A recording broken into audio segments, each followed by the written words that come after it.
Tea with Monique is brought to you by Mila Eve Essentials. Visit MilaEveEssentials.com for 100% pure, therapeutic essential oils and other products. Nature knows best, and so does Mila Eve. I came to work. I came to slay. Countdown to the beat drops. True queens don't play. I came to work. Drag, slay, work. Hit the stage. All queens don't play. Yeah. Stand up to bullies. What you gonna do? As I eat my food. Hello. Okay. What, everybody? Look, thank you so much, Mary, for joining us tonight. No problem. When Jay mentioned it, I was like, of course I'm coming. Okay. Thank you so much. Look, Yes. I've been packing orders all day and doing hair. I did Milani's hair today. And I'm just like, I'm over it. And I didn't get to eat. So I'm like stuffing my face right now. Y'all got to excuse me. How long did it take you to do her hair? How long did it take you to do her hair? You know I'm slow. That's why she don't like me doing her hair no more. Because I just like to take my time and the parts have to be perfect. So it probably took me from including washing it and stuff. Yeah. Oh Lord. Hours. Yeah. 5 hours? Really? She has a lot of hair. Yes. And detangling her hair is a whole situation, but I steam it now. I use a hair steamer and that has literally changed the game. And I got this little concoction I mixed up using like my oils and aloe and all that stuff. And I use it in a spray bottle. It's amazing. It's literally changed the game. What's going on? Thank you, Mary, our amazing moderator as always. Are y'all ready for some tea with Monique and Jay and Aaron? And Aaron. Yes. Thank y'all so much for stopping by. How many people saw Bindertime Part 1? Did y'all see it? Oh, it was good too, honey. You liked it? Yay. I loved it. Some people didn't get it. Some people were like clowning me, like, oh my God, she's embarrassing herself on Instagram. That's what people were saying. And I was like, y'all don't get it. Like, y'all don't understand the whole story time and the fact that it's actually a comedy. I guess they think that I'm being like serious. The fact that I'm serious in the video is what makes it funny. It's like this for them. They're slow. But yeah. They expected you to drop everybody's business. And that's what they really wanted. Yeah, I'm not that messy. So I love the riddle because I'm smart and I think I figured it out, but different conversation for a different day. Okay. Ooh, I'm intrigued. Marcella, thank you so much for the super chat. What's up, babe? Monique, what are you eating for dinner? Okay, Chef Mel's here. He made some branzino, some garlic mashed potatoes, broccoli, which I'm going to stop eating broccoli because it's a hybrid and I know it's not that healthy for you. String beans and some ziti pasta and some mixed veggies and stuff. So, that's what I'm eating, y'all. Just when I started to get into broccoli, someone told me it was a hybrid. I'm like, okay, damn, I can't eat that no more. I know, but you know what? There's so many other good options. If broccoli does not grow in the wild, you'll never find it. It's a hybrid. It's something that we made up. And it's really not good for you. But I gotta look one day at a time. Shoot, I already gave up meat. I wonder, so why do they consider it a vegetable? Why do people say it's a vegetable? Why do we have GMOs in our food? They want us out of here. Population control. Oh my God. Look, the worse you eat, the further away from your spirituality that you'll be able to be tapped into. That's what I'm thinking. Yeah. Okay. Yeah. You can't tap into your spiritual sense if you're eating a bunch of junk. That's why they push junk on us. That's why when you go, especially to Black communities, you got fast food on every corner, and then you got to drive out of the darn community to get something healthy. They don't want us eating good because they know if we do eat well, they know what that will do. Right. Okay. Yeah, I recently moved a couple of months ago. I moved a couple of months ago, and I used to be in a very blackety black area. I'm still in a black area now, but it's not as black. And I have to go out of the community to find a damn Wendy's. Yeah. Ain't no fast food over here. I'm like, okay, well, maybe that's a good thing. That's a hint. That's letting you know what time it is. And I wish more and more people will wake up to the facts. I know this isn't the topic for today, but I can go ahead and preach for a second. But, you know, people just need to start paying attention. A lot of what they put in your face, you need to do the opposite. Honestly, that's just how it is. So I just feel like if more and more people realize if they can tap into the God sense that God gave us, oh man, listen here. They want us to be confused. They want us to be sitting around eating bad. And, you know, we should be meditating 2 to 3 times a day at least. Like, wait, we should be what? Meditating. Oh, I thought you said something else. I thought you said defecating. Oh my God. Okay. Anyways, that's like 4 to 6 times, according to Dr. Sabi. So how long, since we're on the topic, how long should meditation normally last per session? It's up to you. It could be 2 minutes. I tried to meditate one time, and then the next thing I knew, I was in a trance. I was asleep. That's fine. That's fine though. And I like meditating in the sun. I never did it before up until when my friend was here. My friend Anisha was in town, and she had us do a guided meditation outside of my backyard. And it was the most amazing experience ever. Like, because I meditate with my kids at night. So then we started meditating outside. I posted it on Instagram. But you have to meditate. You have to be able to calm yourself. Like when they say be in the world but not of it, meditation will help you really understand what that means. You know, it's like you quiet all the noise around you and you can really focus in on your journey. If you're on a spiritual journey or whatever it is, you can really focus in and tap into some things, you know? So yeah.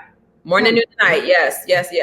I've never meditated. So when you meditate, are you just like is your head supposed to be like empty?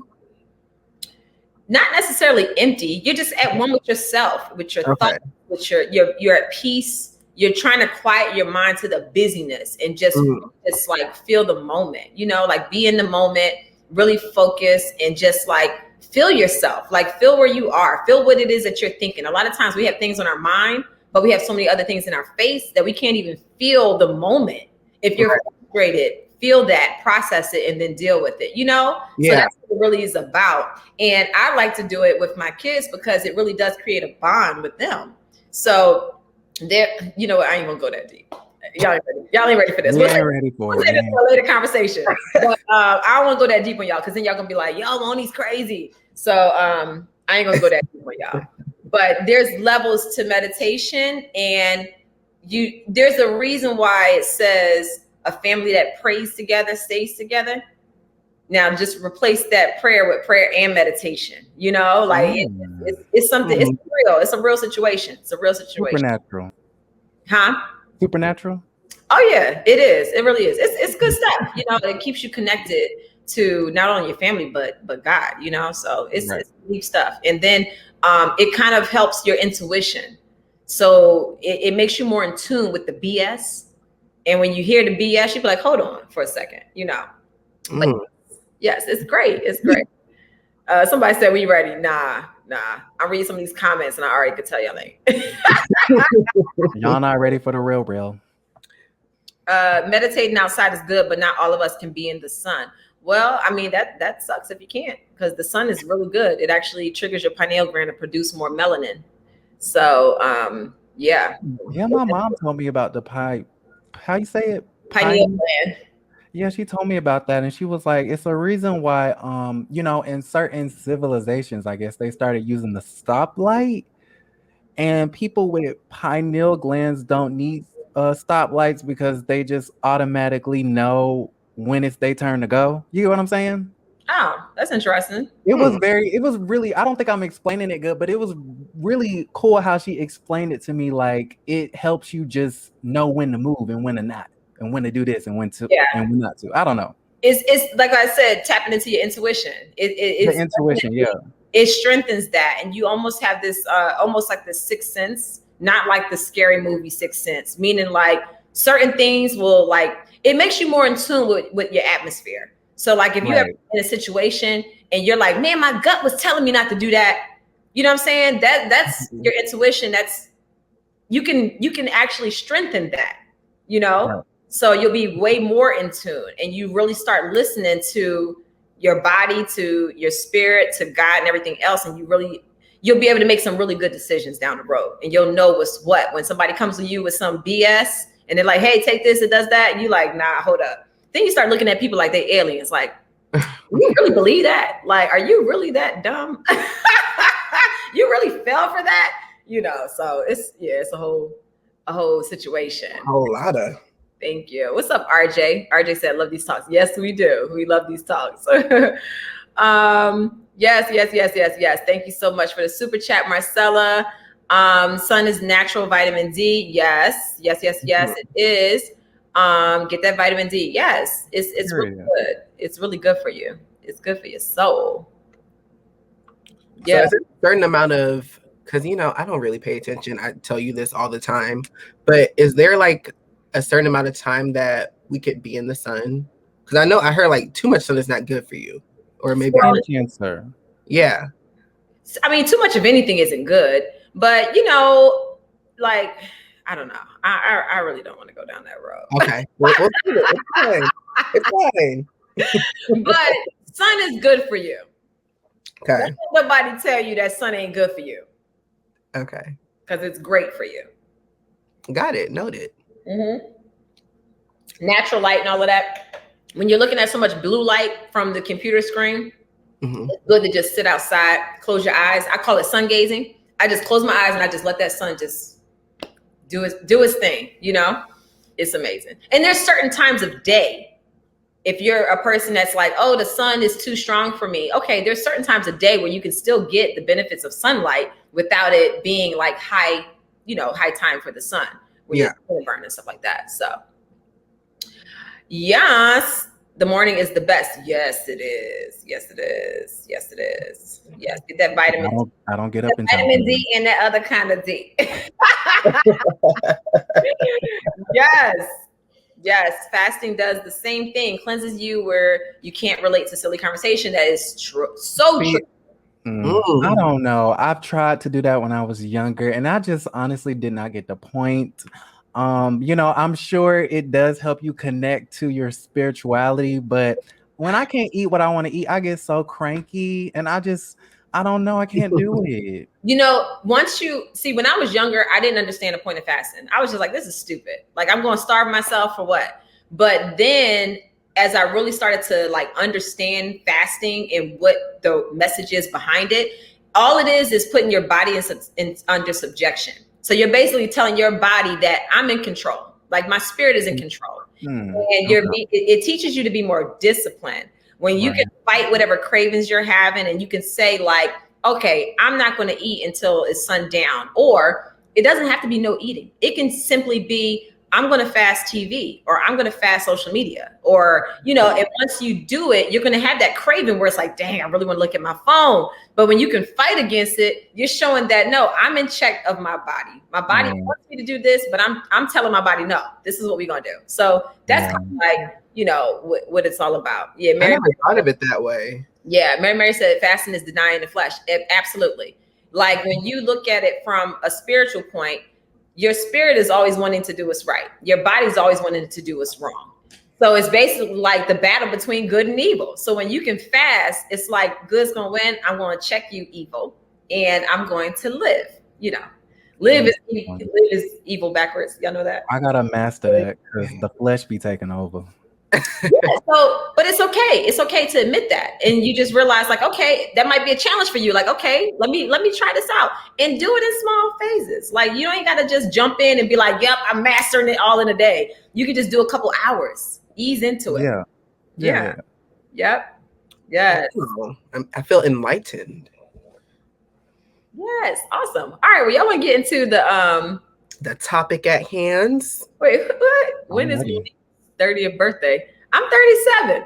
All right, because you deaf looking real nice and good and young. Oh, thank you. Thank you. I like the way you broke that down. Thank you. Fasting is a mindset. The food, TV, social media will always be there. Yep. You can definitely. Meditation makes you feel closer to God. It does. And it doesn't make you feel. It actually does make you closer. Yeah. I tell my kids all the time when I explain to them about fasting and praying, I'm like, how will you know when God's speaking to you?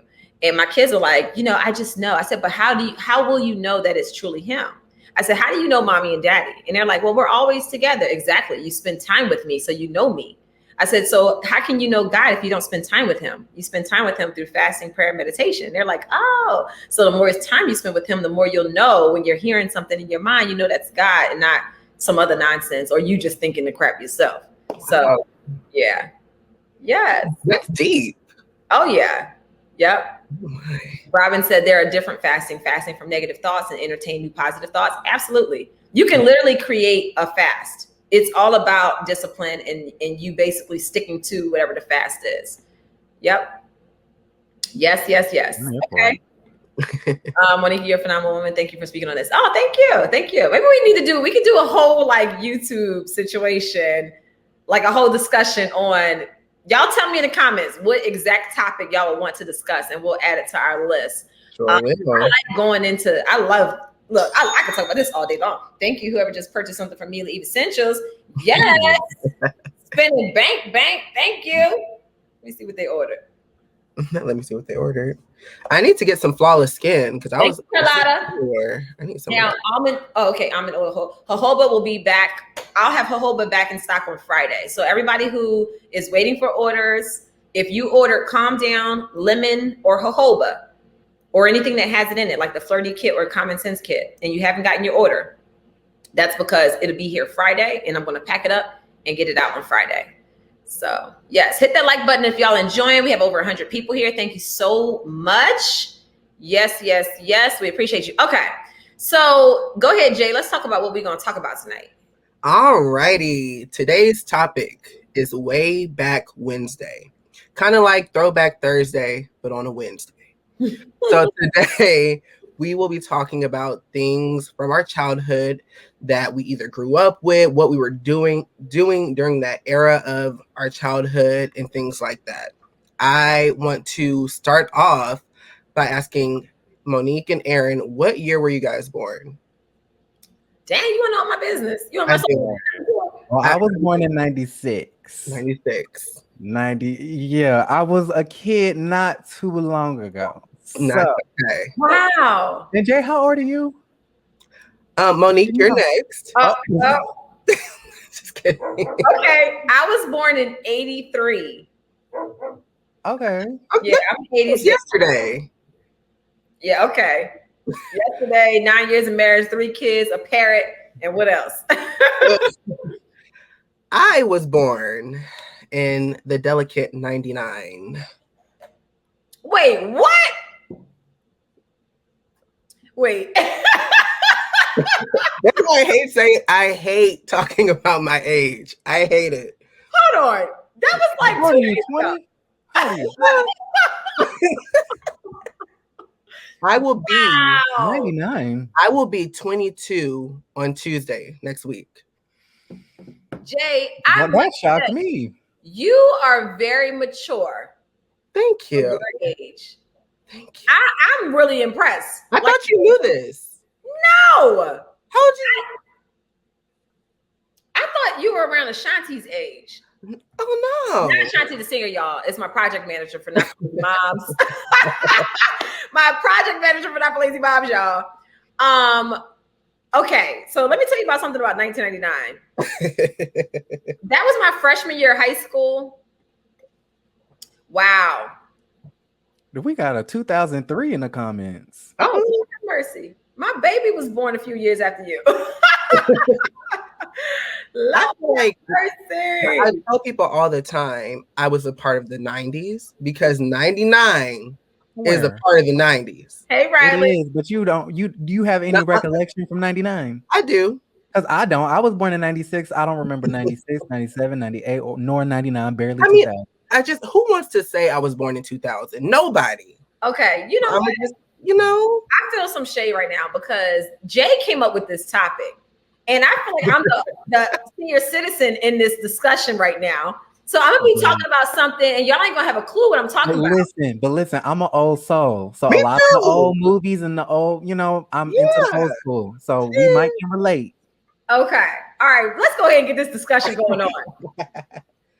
All right. Wait, let me say this real quick. It's nice to see that we have a nice variety of ages up in this conversation. I mean, we literally got people from way back 1955 to darn 2009. Wow. No, so look, I'm the auntie. Yes. Thank y'all. Thank y'all.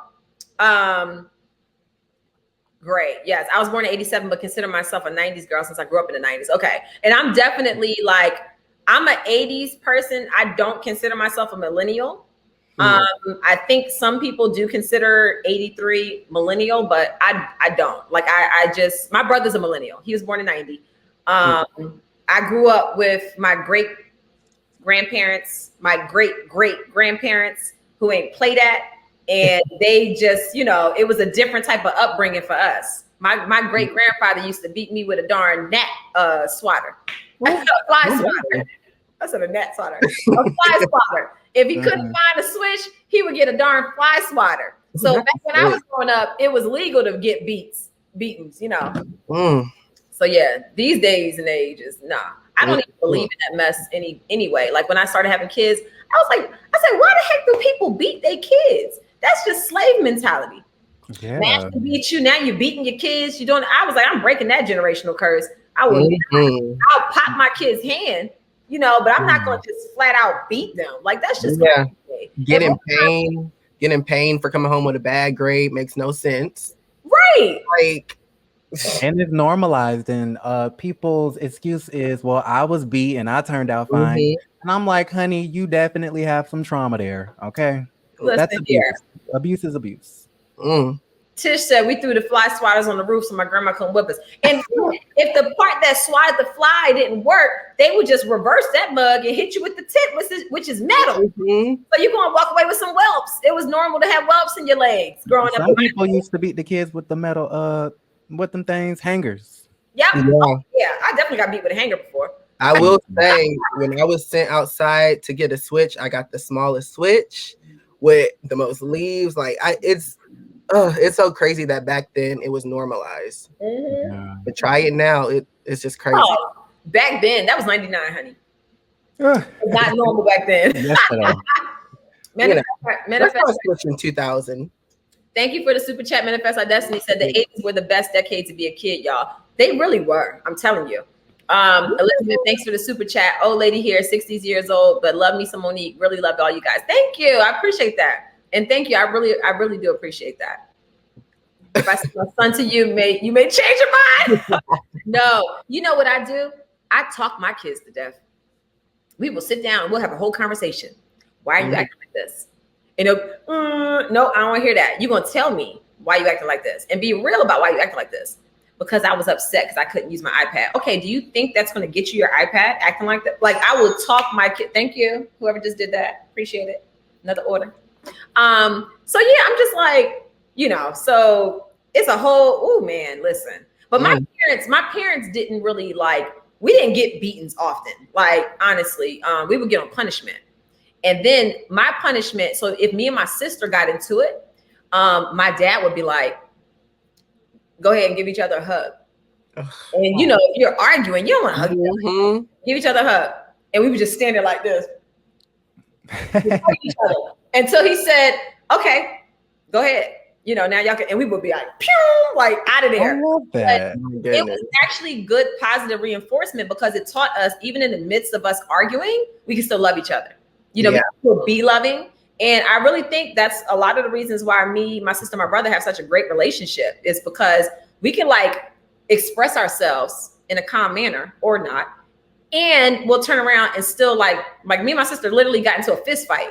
And then after we were done fighting, I was just like, all right, what you want for dinner? And she's like, oh, let me, you know, make that Alfredo. I'm like, okay. And I just got up, made dinner. Yeah. This is years ago, you know, when we were younger, but yeah. So I don't know. I can't stand my siblings. Yes. I grew up in a house with 5 other brothers and sisters. And so when it's so many kids in close quarters, no. Okay, you got to share everything. You got to do everything together. You got to share a room. You got to share this. It was just like, get me away. Now I have more of an appreciation. Back then, child, everybody just got on my nerves. Okay. So are you the youngest, middle child, oldest? I'm the second oldest. It's 6 of us. Okay. I'm the second oldest. Wow. Okay. Mm-hmm. That's a lot of babies. 6. Same mommy, same daddy. I know that's right. That's goals. I used to want to have 6 kids, but then I had Chase, and I was like, I'm done. That is my little caveman. I love that little boy so much, but he lets us know every day that he is the last. He's like, you're done. Really? Oh yeah.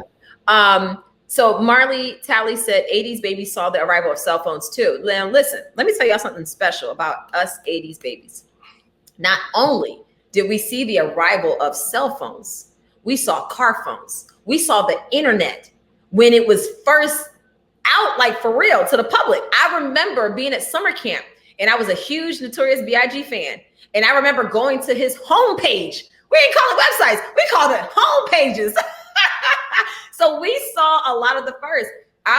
Me and my sister were the first kids in our high school to have the Nextel phone. The Nextel phone used to have the little walkie-talkie on it, that chirp, yeah. We were the first ones in our high school to have the Nextel phones because my dad, he had a trucking business, and that's what he used for him and his drivers. And he made sure me and my sister had Nextel phones, and he'd be chirping us in class. And then the teacher would be like, I'm going to take that phone. And my dad would be like, chirp, chirp. I'm like, Dad, they trying to take my phone. And he'd be like, chirp, chirp. No, they not. They ain't taking this phone. Going off on the teacher. Oh my God. Hilarious. But yeah, I remember, us 80s babies have witnessed a whole lot of transformation and change. Really? Oh man, a lot. I'm literally obsessed with the 80s. That is my favorite decade ever. I love the 80s movies, the music, everything about the 80s I love. Oh my God. Remember dial-up internet and the free AOL CDs? Yes, I remember all that. I had CompuServe. Is that how you say it? CompuServe? The dial-up, okay? And you could not use the phone and the internet at the same time. Yep. And we had a family computer in the family room, so you had to take turns. I hated that. Yep. So is AOL still a service? Yeah, AOL. Really? They're still around. Oh wow. Every time I see somebody with an AOL internet, AOL email, I'd be like, dang, you old. Right, that's real old. Yes. But yeah. Or Yahoo email. Oh, I still have Yahoo. Right. See, I had one too, but I stopped using it. Okay, when Gmail came around, I said, let me step into the 21st century, child. I got like 10 emails, and I can't get rid of my Yahoo one. I've had it for so long. I feel like Yahoo is pretty iconic, honestly. When you think about it, when you go to yahoo.com, you got the 10 most trending searches going on right there. Then you got the swipes that are going on. Hold on. What are you talking about? I gotta pull this one up because y'all making me go down memory lane. Oregon Trail. Do y'all know what Oregon Trail is? Nikki, they don't know what Oregon Trail is. Oregon Trail was the games that we used to go to. I remember in 3rd grade, this is back in 93. We used to go to the computer class. So we would learn how to type and all that stuff. And we would have like 5 choices of games that we can play. And Oregon Trail was one of them. And it was like, it was literally like back in the day when you learned about Oregon Trail, how they would have their little horse wagon situations. And, they'd be like putting their little campfires together and you had to go along. Oh my God. I remember the Oregon Trail. Yeah. And it was hard to beat. We played Zoombinis. It was some game where you learned reading and math called Zoombinis. Yeah, it was weird. That's what we did. Dang, that is wow. I'm really over here tripping. I did not realize that the 80s, I mean, we literally experienced the first of a lot of stuff. Because when I was growing up, we had boom boxes and we used to have the cassette tapes.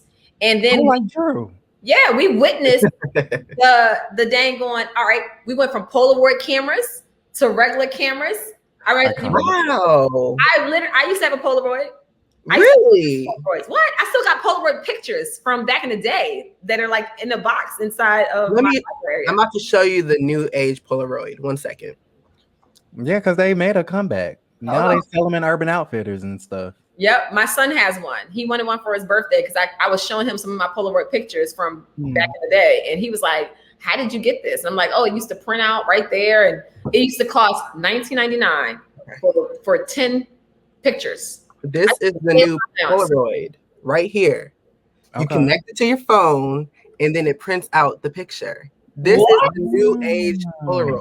And you take the picture on your phone. Yeah, any like if you screenshot something, whatever's on your phone, you connect it to here via Bluetooth, and it prints it out just like that. Trish said getting told about the internet because my grandma needed to use the phone. Hotmail. Oh my God, yes. Hotmail. I had a Hotmail. Yeah, I did I think too. that was my first email was a Hotmail. I was like into acting back in the day when I was a kid. I thought I wanted to be an actor. And so I had my headshots and I used to go on auditions and stuff like that. And they would, need to contact you and stuff. And so my mom made me my first email. It was a Hotmail and it was for all my like professional acting stuff. Oh, wow. Yeah, I remember Hotmail. That's dope. MySpace. Yes, I remember MySpace. My MySpace was My first social media. Yes. I used to put my music up there. Aaron, do you remember? I don't know if you do, but do you remember Bebo? Of course. Oh my goodness. Remember who? Bebo. You may not know about this one. I don't think you know about Bebo. This was like 2007. Yeah, I was out here in these DC streets partying, y'all. I was like having to hide my Bebo profile from my parents because they didn't know I had one. It was like a new age MySpace, kind of. Right. Oh. Yeah. I had all types of profiles I had no business having. Wow. Yeah, but I definitely had a Bebo. Definitely had a MySpace. I remember the days where you had to code. Okay, I knew a little bit of HTML to make my MySpace all cute, and I had my music on there. Black Planet. I remember Black Planet. That was before MySpace. Really? Planet. Yep, Black Planet, and that was literally like that was like a hookup. That was probably like I think that was more grown. Grindr existed. It sounds grown. It sounds real grown. So, MySpace was everything. It was. Sound. I always thought Hotmail was somehow connected with Gmail, but clearly it's not. I don't know why I thought that. Hotmail is AOL, ain't it? Is it? I think so. Or MSN, Microsoft? Not like MSN. Daphne would know. She says she still has a Hotmail account. Period. Yes. What's up? So, Monique, what type of game systems were like popular back in like during your time era? I don't know how these questions are being asked. I don't know how to word things. I know. I got you. Monique, have you been to Africa? I see the sweater. Listen, that is goals for me. We were supposed to go last year, but thanks to COVID, we didn't go. So it's fine though, because I want to wait till my youngest can actually remember it. So we took the kids to Dubai and Thailand, and they were 2 and 4. So my 4-year-old Christopher, he can remember it. Milani only remembers because she's seen the pictures. So she has like glimpses, So I want to wait till he's a little older anyway. So it kind of worked out. But no, I definitely want to go to Africa, and I'm so going to the motherland. Okay, so you said it was definitely Sega, Nintendo. Nintendo was the first. Atari. Y'all probably know what Atari is. The Atari, I know what it is. In the mid 2000s, Atari had a comeback, and they used to have like the little SpongeBob Ataris with the little lever. Oh yeah, wasn't that Atari? I don't know. Yep. Okay. Yeah, I had Game Boy. My favorite game was Tetris, and I'm such a builder. It makes sense because like I love stacking and figuring things out and stuff. I was so good at Tetris. I was like, and Tetris is still very popular till this day. Really? Yeah, I love a good Tetris game.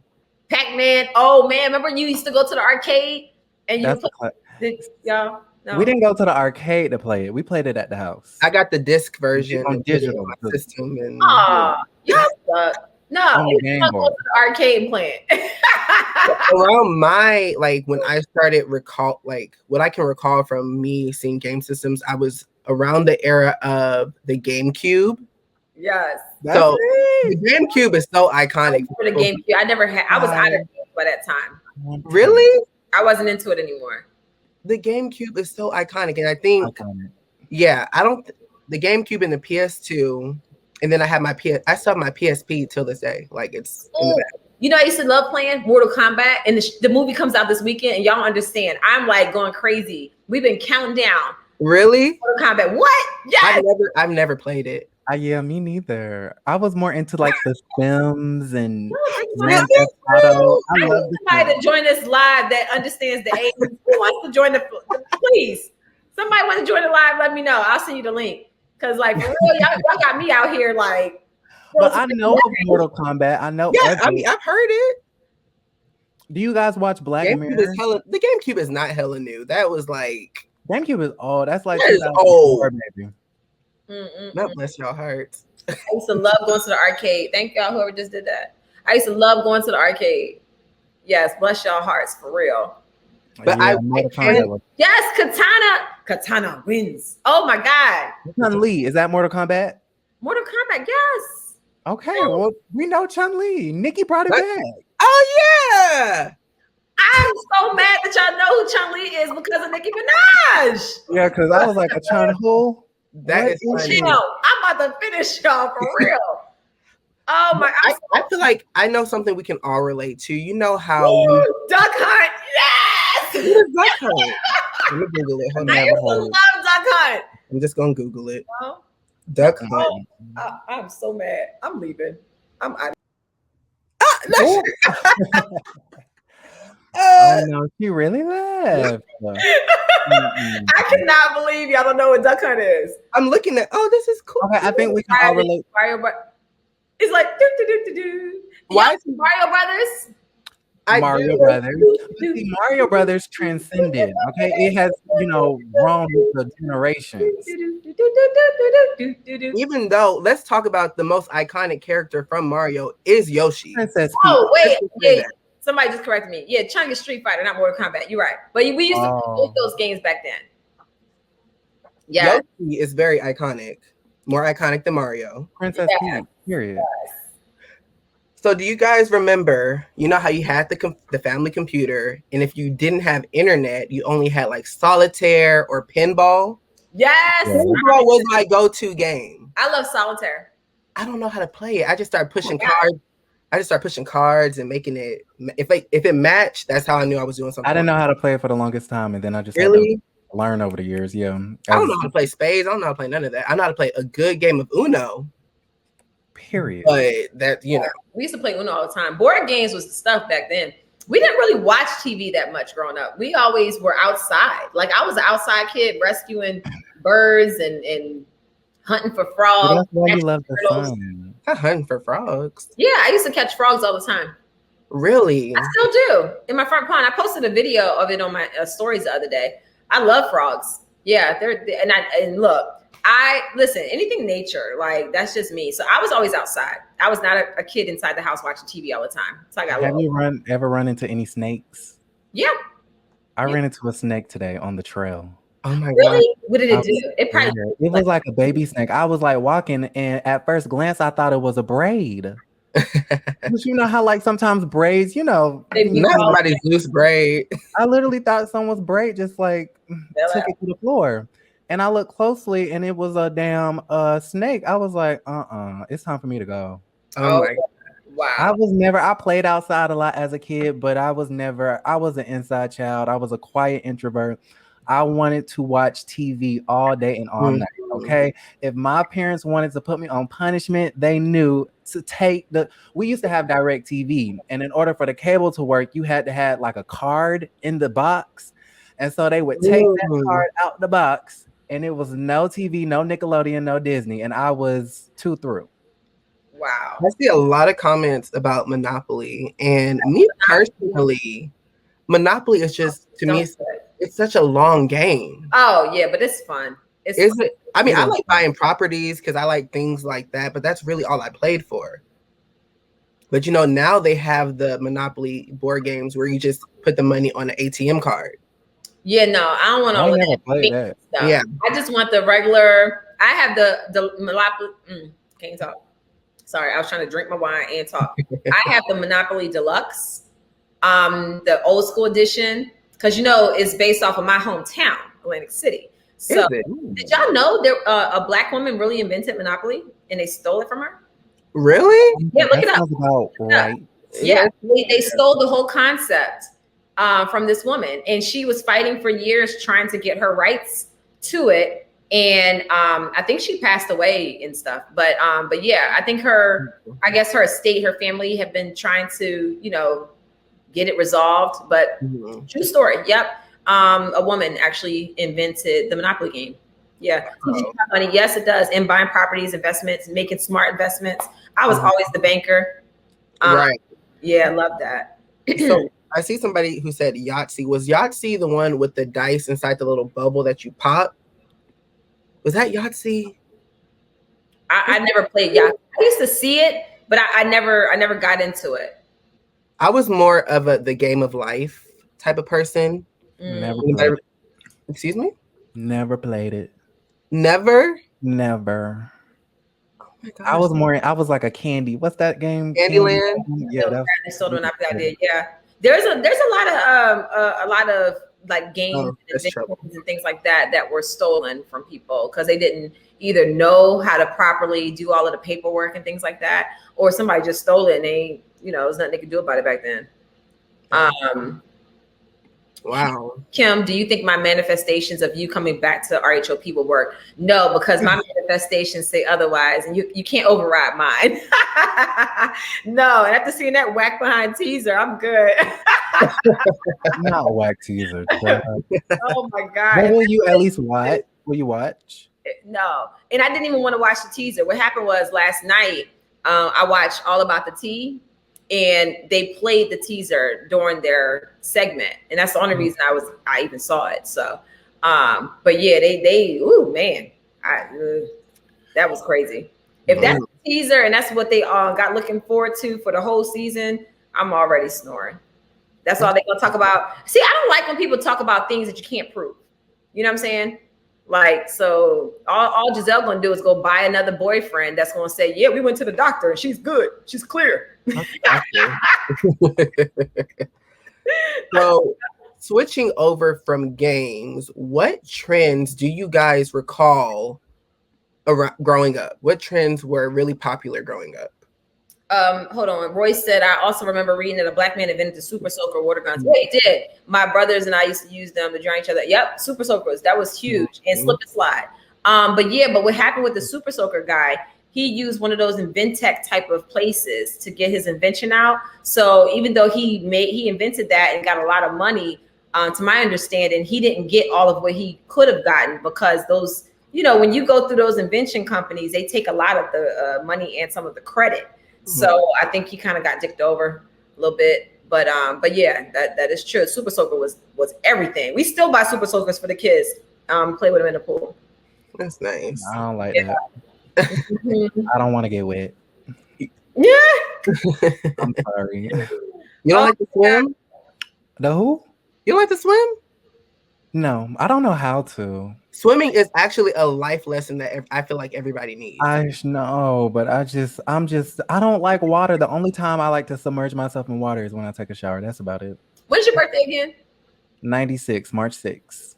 March 6th. Okay, you're a Pisces. Yes. Okay. Yeah, I'm the same way. I don't really like getting in water. I like to sit in the sun and get dark.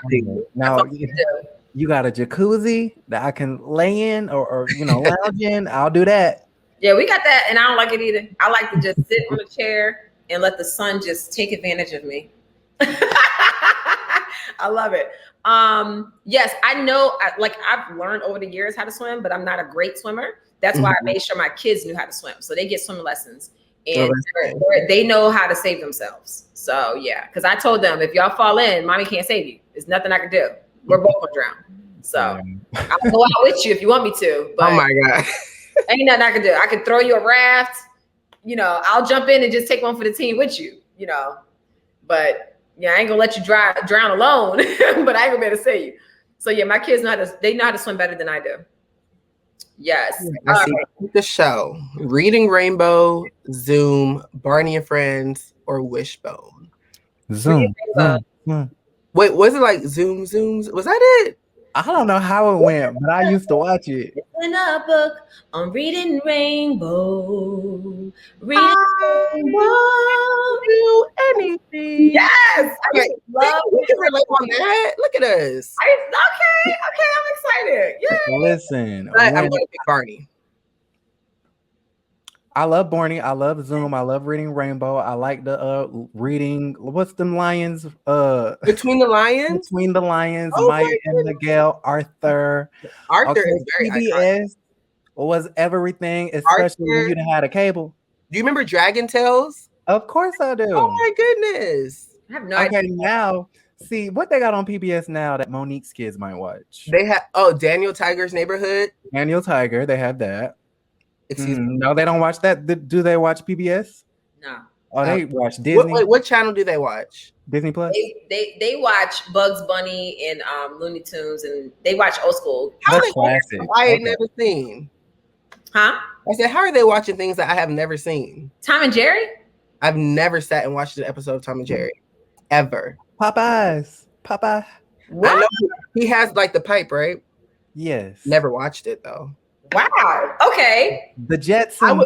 I was more, watch the Jetsons. okay, so that's Boomerang, Cartoon Network Boomerang. Yes. My kids don't watch Disney. They don't watch PBS. They don't watch If we watch Disney, it's together as a family watching a movie. Yeah. So don't trust Disney. They be having all kind of like craziness in their movies. I knew that growing up. Yeah. That's about growing up. Like, yo, why are they perverts? And why my kids ain't ever going to Disneyland, Disney World. Really? No. Darn perverts. No. I remember I was more of like a Rugrats kid. Loved Rugrats. I love Rugrats. I kind of relate with what's his name? No, not Tommy. Chucky. Yeah. The redhead. Lil and Jill. Was it Lil and Jill? Was it Lil and Phil? Lil and Phil? Phil and Lil. Phil and Lil. Yeah. Something like that. You remember Ren and Stimpy? Vaguely. Okay. I used to watch it every Sunday morning before church. What? You guys remember the big comfy couch? Anybody? I got you. Yeah. That was my. Yes. Remember when she used to do the thing with her legs and the clock? Yeah. The gymnastics. I used to try to do that. Oh my God. Big comfy couch was my show, honey. Yes. Maniacs. Yeah. Most of these cartoons were ones that my brother watched. He used to love Power Rangers and all of that, Barney back in the day. Yeah, so a lot of them I know. Rugrats was one that my brother watched. So we watched them because of him. Yes. I used to have to watch Yu-Gi-Oh! Because of my siblings. So not Yu-Gi-Oh! Yeah, Yu-Gi-Oh! And Dragon Ball. And I'm like, I'm not into it. It came out in 2003? It did not come out in 2003. Rugrats was out in the 90s. Yeah. Because it was out before I was born. Right. Yeah. Because my brother was born in 90 and he watched Rugrats. So that was around like 94. Ninja Turtles. Oh, yeah. Transformers. Yeah. Okay. So what we used to watch all the time was definitely wrestling. I used to love Hulk Hogan. You can tell me nothing. And my sister liked The Undertaker. And then my little cousin Kenny liked, who did he used to like? I can't remember. But I met one of the old wrestling guys when my husband had to get surgery. We were in Alabama, and he was somebody that was really popular. He was always jumping from like up high, and I can't remember his name, but he was a really like famous wrestler, and I actually met him. I can't remember his name. He was really good though. I used to watch him growing up. The Smurfs, Thundercats. Oh my God, I love Thundercats. Yes. So were you still watching? Oh, go ahead. I was just gonna say, going back to Hulk Hogan, I was introduced to him through his reality show, right? The Hogan, and I was a fan of that. Yeah, he used to have a reality show. This was maybe like 2005, 6. Yeah, I remember that, but I used to watch him. I didn't watch his reality show. I watched his. I watched him actually wrestle. So were you still watching wrestling like when the John Cena's and Rey Mysterios came out? No. Batista, Triple H, Undertaker. No, because once we started realizing that it wasn't real, Donald Trump was on there throwing chairs. Yeah, we were like, it's not real. I was like, man. Yeah, a couple years ago they had Nene Leakes on there. Huh? Yeah. She was on there. I believe it. She was like, they had it set up like she was having a confrontation backstage, and then she got into the ring. They have whole storylines that you get to follow like, throughout every match, and it's like a reality show. It's so interesting. Yeah, we were all Hulk Hogan fans until he dropped the N-bomb. Where he dropped the N-bomb? You don't remember? Never heard of that. I remember. Yeah, I don't remember that. It was a big deal. If I would have known that, I wouldn't. Well, rest in peace to him. I used to be a fan. So back to what trends do you guys remember growing up? Trends like what? Whether it's like fashion trends or like cross colors and stuff. Yeah. Yeah, definitely that. I've never really been one for fashion, so I'm me either about that. When I was in high school, we had Aeropostale, Hollister, Abercrombie, American Eagle. Everybody wanted a pair of jeans. Everybody wanted a pair of Vans. Like if you didn't have Vans, you were not popular. Well, I just wanted to dress like Aaliyah, but then we had to stop dressing like Aaliyah because Tommy Hilfiger didn't want us wearing his stuff, so he was he was canceled. But that was back in the day. That's what we used to wear at Tommy Hilfiger. But he said he would not have made his clothing line if he knew that us Black people were going to wear it. And we are what made him popular. So as soon as that's why Tom Hilfiger is in darn TJ Maxx on every clearance rack that you can find because nobody's buying that. Yeah, that goes back to like 93. Yeah, we were like, he is canceled. That was one movement. If we could take that same energy and apply that to current times, take over the world. I'm telling you, literally sank his whole entire business. And then that's when Ralph Lauren was able to come up and take all of Tommy Hilfiger's following. And he knew not to say that mess out loud if that was true. Yep, he definitely said that. Yes. Yikes. I remember seeing him on. You never catch me wearing Tommy Hilfiger. Ever. My kids, we were one time in the store and walked past the clearance rack, and there they go. And my son was like, "Oh, mommy, what about this shirt?" I said, "Put it back. That's the devil. Touch it. It might rub off on you." I used to wear Tommy as a kid, to be honest. Yeah. I didn't know about all that. Oh, yeah. Well, you as a kid was like an adult for me. So yeah, I've never. Wow. I saw him on Wendy Williams, and Wendy asked him about this, and that was like a year ago, and he was like, "Yeah, it was taken out of context." Like he tried to explain it away. You take that out of context? I don't know, True. There's no way. He said what he said, and that's why he ain't got crap now. Wow. Yeah. I also remember because I feel like this was like the 2006-07 era. But I remember that House of Darion by Beyonce and Solange was popping. Yes, I had Darion. I had the jacket and everything. Yep. And remember, what's Kamora Lee Simmons had her line? Baby Fat. Baby Fat was good. And then Nelly had his apple bottom jeans. Oh. Yeah, apple bottom. Yeah, apple bottom. Oh, wait. Okay. Because when I hear apple bottom jeans, I think of Flo Rida and his song. So that was based. What? Wait, Nelly had apple bottom jeans, boots. No, that's Flo Rida's song. That's Flo Rida's song. Next thing you know, should have got low. That's Flo Rida. That's Flo Rida. Is that Flo Rida? Yeah. Wait, so what's Nelly's song? Nelly got an apple bottom song too, y'all. Rockaway, I remember Rockaway. Wait, Nelly's apple bottom song. Apple bottoms jeans. Oh, that's Low featuring T-Pain. I guess. No, but there's another. All right, that one is Flo Rida. But what about Nelly's version? Nelly had an apple bottom song. He's the one that came up with it. Shoot, I don't know. Right now, the only Nelly song I know is Nelly. "I love you and I need you, baby." Oh yes. Yes, vocals. Yes, Nelly's country grammar. Oh yeah. Yes. Y'all remember FUBU, For Us, By Us, and we want to support the black man? Y'all. My mama used to put me in FUBU all the time. I would be like, "Girl, I do not want to wear this." I was the same. I didn't want to wear it. I know he black, but this clothing line is whack. And it sucks because he literally came up with something. For Us, By Us. He was like telling us back then, shop black, support your own people. We didn't give it the time of day. Nah, bro. We want to wear it. All right, we treated FUBU so bad. Everybody's saying apple bottoms was Nelly's line, his clothing line. Okay. He had a song and he mentioned apple bottom in it. Okay. I didn't know that was Flo Rida. Right now. Flo Rida, that song used to be played at all my third grade. I know, I heard the song. Oh, a song that was really big when I was in elementary school. Gwen Stefani, Bananas. You know what I'm talking about. Yes, Moni. I remember that. That's how I learned how to spell bananas. Yeah, we used to be singing that in like 5th grade. I remember that song. Did y'all used to listen to Evanescence? No. Who that? Is that like a rock group? It's a rock group. Wake me up inside. Wake me up inside. And then like until we can. it's the background like wake me up. Wake me up. Okay. Okay.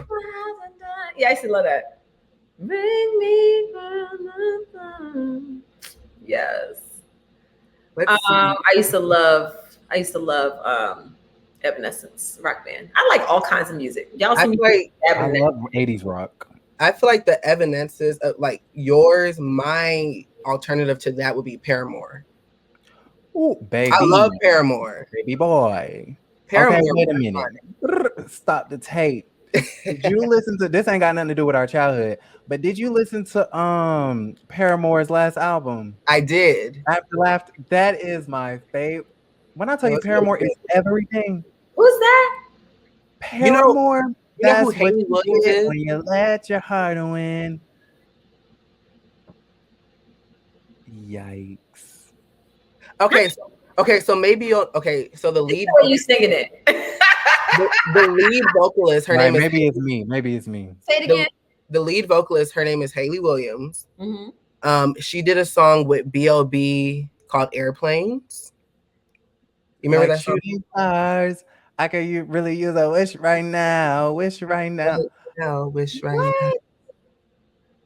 Oh, God. Okay. It's y'all singing. Yeah, that's probably what it is. If you heard a real track, you would know. No, when we're done with this, I'm gonna send you a song, and then I feel like the song you'll know it. You'll know it. Yeah. Aaliyah, queen of the dance. So listen, my video drag queens. When I'm walking and I got that gold outfit on, I was channeling my inner Aaliyah on that part. Queen of the Dam. My assistant Leaf literally showed me a clip of Queen of the Dam before I shot that part of my video, where Aaliyah was walking and it was into the room with all the other like vampires and stuff. And she walked in and she just started walking all like powerful and seductive. And I was like, yeah, I'm about to do that. I love Aaliyah. What? Love. I cried when her plane went down. Oh my God. Oh my gosh. Yeah. And I knew before like the rest of the world knew that she passed away, because I'm friends with Rodney Jerkins, and his niece is my best friend. And she texted me and was like, I'm going to tell you this, it's about to come out and you're going to be devastated. And I'm like, what? And she's like, yeah, Aaliyah's gone. Wow. Yeah. She told me, I think it was the school year had just started. I think I was waking up in the morning about to go to class or something like that. I can't remember. I remember it was early in the morning when she told me.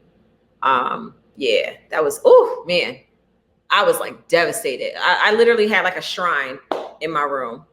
Yeah. Loved her. Yeah. She is probably the only celebrity that I ever would have had I met her lost my mind. Wow. Literally the only one. And then Busta Rhymes, I was supposed to meet him when I was in LA doing some music out there back when I was pursuing. And we went to his concert and we were supposed to like meet up with him after. And I was so drunk that I was like, I can't meet him like this. Yeah. So I was like, I'll meet him tomorrow. But then he ended up flying out early and I never got to meet him. But yeah, I know every like Busta Rhymes lyric. Like I love Busta Rhymes, but I wouldn't fangirl on Busta Rhymes. I would definitely fangirl on Aaliyah. But I feel like I would go crazy if I met Busta Rhymes just a little bit. So would you say that Aaliyah is the celebrity that touched you the most out of all the celebrity passings that we've seen throughout the years? That death has hurt you the most? Yeah, I think between all right, so I'll put it like this. When Chadwick Boseman passed away, it had the same feeling and effect on me as Aaliyah. Wow. Yeah, so it was like equal, because you know what I love about Chadwick Boseman? He seemed, obviously we never know who celebrities are behind closed doors, but he seemed like a good person. Yeah. Like outside of, and I love the way he chose the roles that he played, but he just seemed like a good person. Like he just seemed like he just seemed like an angel that was sent here to get us all together. Like he just had that kind of aura about him to me, and watching him in his interviews, and so, and I felt like the same with Aaliyah. She was very mature. Out of all the people that surrounded her, I mean, her own parents allowed her to marry a pedophile. Like she was 16, you know what I'm saying? So like to me, it's like she had the maturity beyond her years. Like she seemed like an old soul brought back here and was just like, let me show y'all the way. Like, she was very mature, and she was the one that just seemed like the rock. And so I like people that outside of their celebrity, you can see the realness in them. And she was definitely one for me, and so was Chadwick Boseman. So I think for me, the celebrity death that kind of bothered me the most was Whitney Houston, because I grew up and my mom played her a lot, so those songs kind of stuck with me. And I remember her like 2009 Oprah Winfrey interview, and I always kind of like seeing people win after their struggle and things in the past. And so when she died, that like really bothered me. Yeah. Deeply. Yeah, Whitney Houston was another rough one, because I grew up, I used to write to her fan page when I was in second grade. Really? Every week. Yeah, that is really cute. When I was in second grade, yes, I used to love Whitney Houston too. We're talking about, I wanna lick you from your head to your toes, and I wanna move to the bed, down to the toe, and I wanna you make it so good, and I gotta no, what's your favorite to sing? Yes, Luda is definitely one of the most like, I mean, people need to know what Luda brought to the game, and they don't appreciate him. Oh my goodness. Yeah. So since we're on the music subject, who was your first concert, like ever? Oh, me? Yeah, everybody. We're all gonna go. Destiny's Child final tour. Really? My first concert. I didn't do concerts like that. I wasn't really interested. I wanted to be performing at my own concert, so I didn't really care to go to other people's. So, but I did go to their final tour. I went to that. Yeah, that was pretty. Wow. That was their last, like, I bet the energy in the room was just like off the wall. It was amazing. Yeah, I saw they have a DVD of that. I love that. Yeah, I have a lot of Beyonce concerts. How about you, Aaron? My first concert was, I don't think I was a kid. I think I was very much like 21, but well, I guess some people think that's a kid, but Rihanna Anti-World Tour. You went to that tour? That was recent. Yes, girl. Okay, in Jacksonville, Florida, child. Me and my friends took a trip from Georgia Southern, which is the school I went to, all the way down to Jacksonville to go see Miss Rihanna sing Auntie and Hunty. It was everything. Okay, I got my entire freaking life. Yeah, I used to love New Kids on the Block. Go ahead. I'm sorry. Go ahead. No, you're fine. My first concert, it was Tamar Braxton, and I love Tamar Braxton. I feel like her vocals are out of this world. She's very underrated. And I went to her. She did a concert with Anthony Hamilton, and Anthony Hamilton has a nice selection of songs. But when he came out, I got up and walked out. Yes. Wow. So Tamar's vocals were good that night. Excuse me. Oh, they were good that night. Like, be honest. Come on. We got some good comments coming in. I feel like Tamar. When have her vocals not been on point? Girl. Come on. Can I just say real quick? We're gonna let you have that. We got some really good comments coming in. Everybody talking about who they used to watch. Before I go to the next one, Dougie Fresh 1986 was my first rap concert. Let me tell you something about Dougie Fresh. That is a good dude. Like, he is as real as they come. And so me and my sister, we were out in LA. My sister had just moved there. My sister is in the music industry and everything. That's how I was able to make so many grounds with my, career when I was pursuing it back then. And we met Dougie Fresh, and we went to dinner, and we got to the dinner late. So when we got in, they had already ordered food and stuff. And then we were going to Lil Jon and the East Side Boys concert after that. And they were opening up, and Dougie Fresh was emceeing the concert and stuff. So we're all sitting there eating. Well, they were eating. Me and my sister come in late, and we sit down, and Dougie had just got his food. And he looks at us and he said, y'all want to share? Y'all want to eat? And we was like, sure, you know, and homeboy let us eat off his plate. Like we literally broke bread together. Like, wow, the dopest. He's so just like real and just a gentleman, and he's amazing. So love Dougie Fresh. Always been a fan of him. My first cassette was Dougie Fresh, like that my parents ever let me buy when I was growing up, was Dougie Fresh. Always loved him. Really? Yeah. So yeah, Mary J. Blige, Queen Pen. Yeah, Queen Pen's dope. Who's that? Queen Pen. She was on the song with Blackstreet. Give me the first line, y'all. Give me the first line, because I know the whole rhyme. I just can't think of it right now. Queen Pen and Blackstreet. That's the end. And we flying first class from New York City to Blackstreet. What you know about me? Cartier with a flame, shorty by my shorty. Ask for me. Women, pinky diamond rings. We beat the baddest click up on the scene. Heard you getting bored with these fake broads. I shows and proves, no doubt. I'll be digging you so. Please excuse if I come across rude. That's just me. And that's how a player's got to be. Stay kicking game with the capital G. Ask the people's on my block. I'm as real as can be. Word is born. Yeah. Making moves, never did my thing. So Teddy, pass the word to your Chauncey. I'll be sending the car, say around 3:30, Queen Pen and Blackstreet. That's who Queen Pen is. Anyway, I used to love that song. Okay. No diggity. I got to bag it up. Y'all know that song? Wait. I like the way you work it. No diggity. Got to bag it up. Queen Pen was the one that was rapping on that track. Really? Yes, no diggity, no doubt. Thank y'all. Yes, and she wrote a book. And I used to talk to Queen Pen all the time because the attorney who I worked for, entertainment attorney, represented Queen Pen.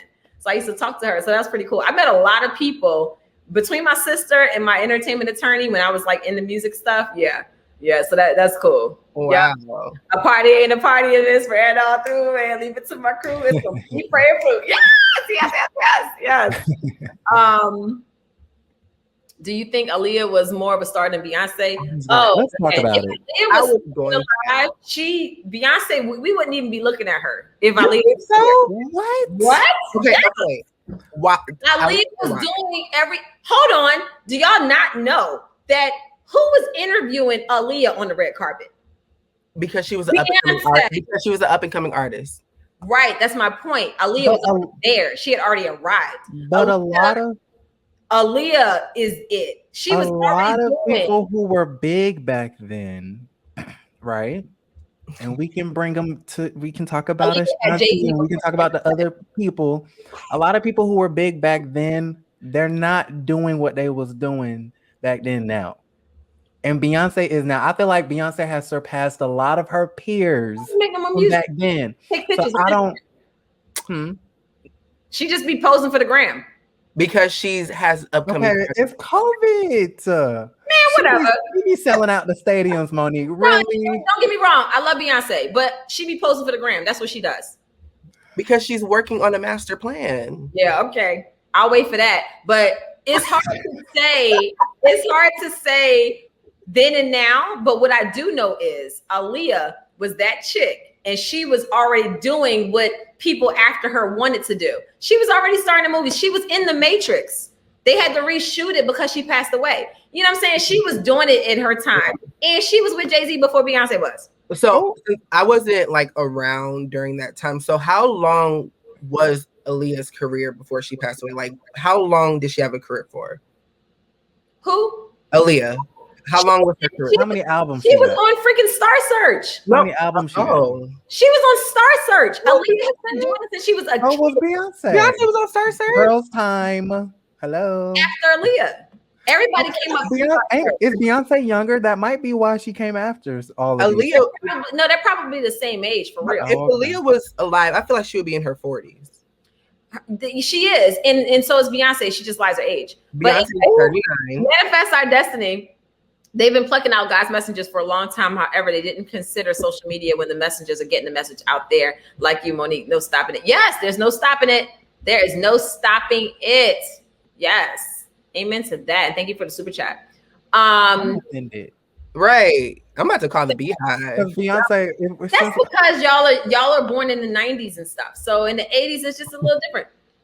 Aaliyah started. Yeah, she was first. She was the Beyonce, and she would have done nothing but keep excelling. But the fact that you said she was the Beyonce solidifies Beyonce. No, what I'm saying is, culture, honey. I'm saying that for y'all so that y'all can understand where I'm coming from. But notice how every artist that be coming up, they always compare her to Beyonce. Okay, when Rihanna was coming up, they couldn't keep Beyonce name out of her mouth. Do you think that if Aaliyah was alive, it would be Aaliyah first, then Beyonce second? Yes. Okay. Because guess what? Beyonce did everything Aaliyah was doing. To the point where she even started screwing Aaliyah's old man. Ooh. I'm just saying, Aaliyah and Jay-Z used to mess around, right? And then Damon Dash.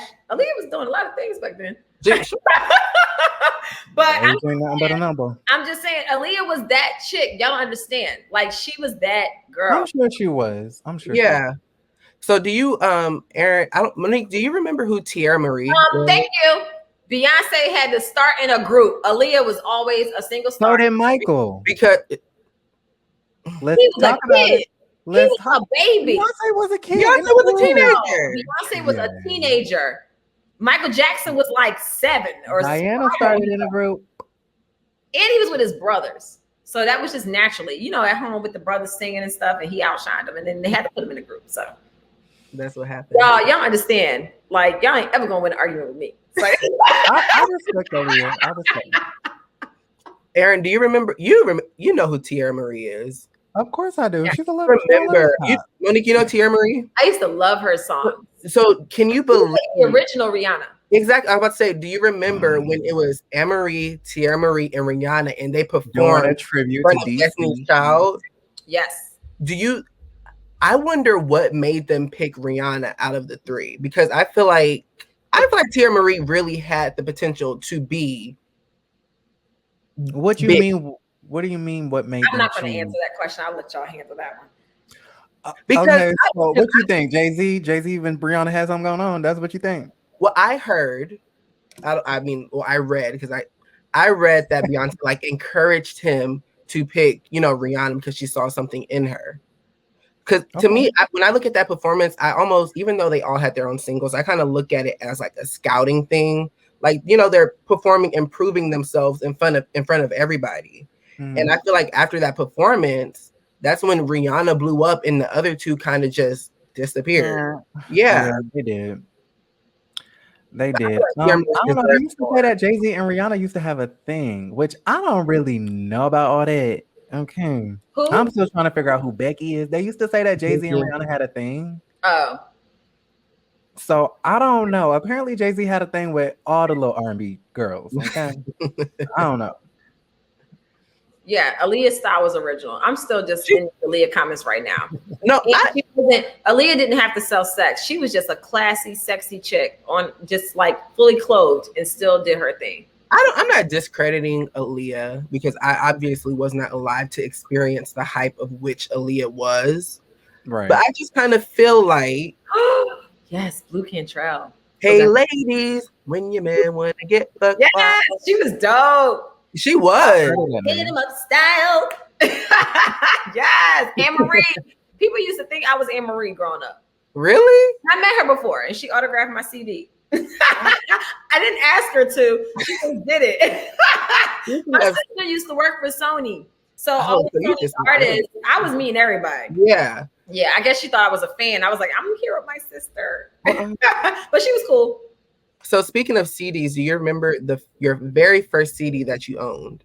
Thank you from Norway. Thank you, TT Doll, for your support. God bless Monique from Norway. Thank you. God bless you as well. Kids Bop.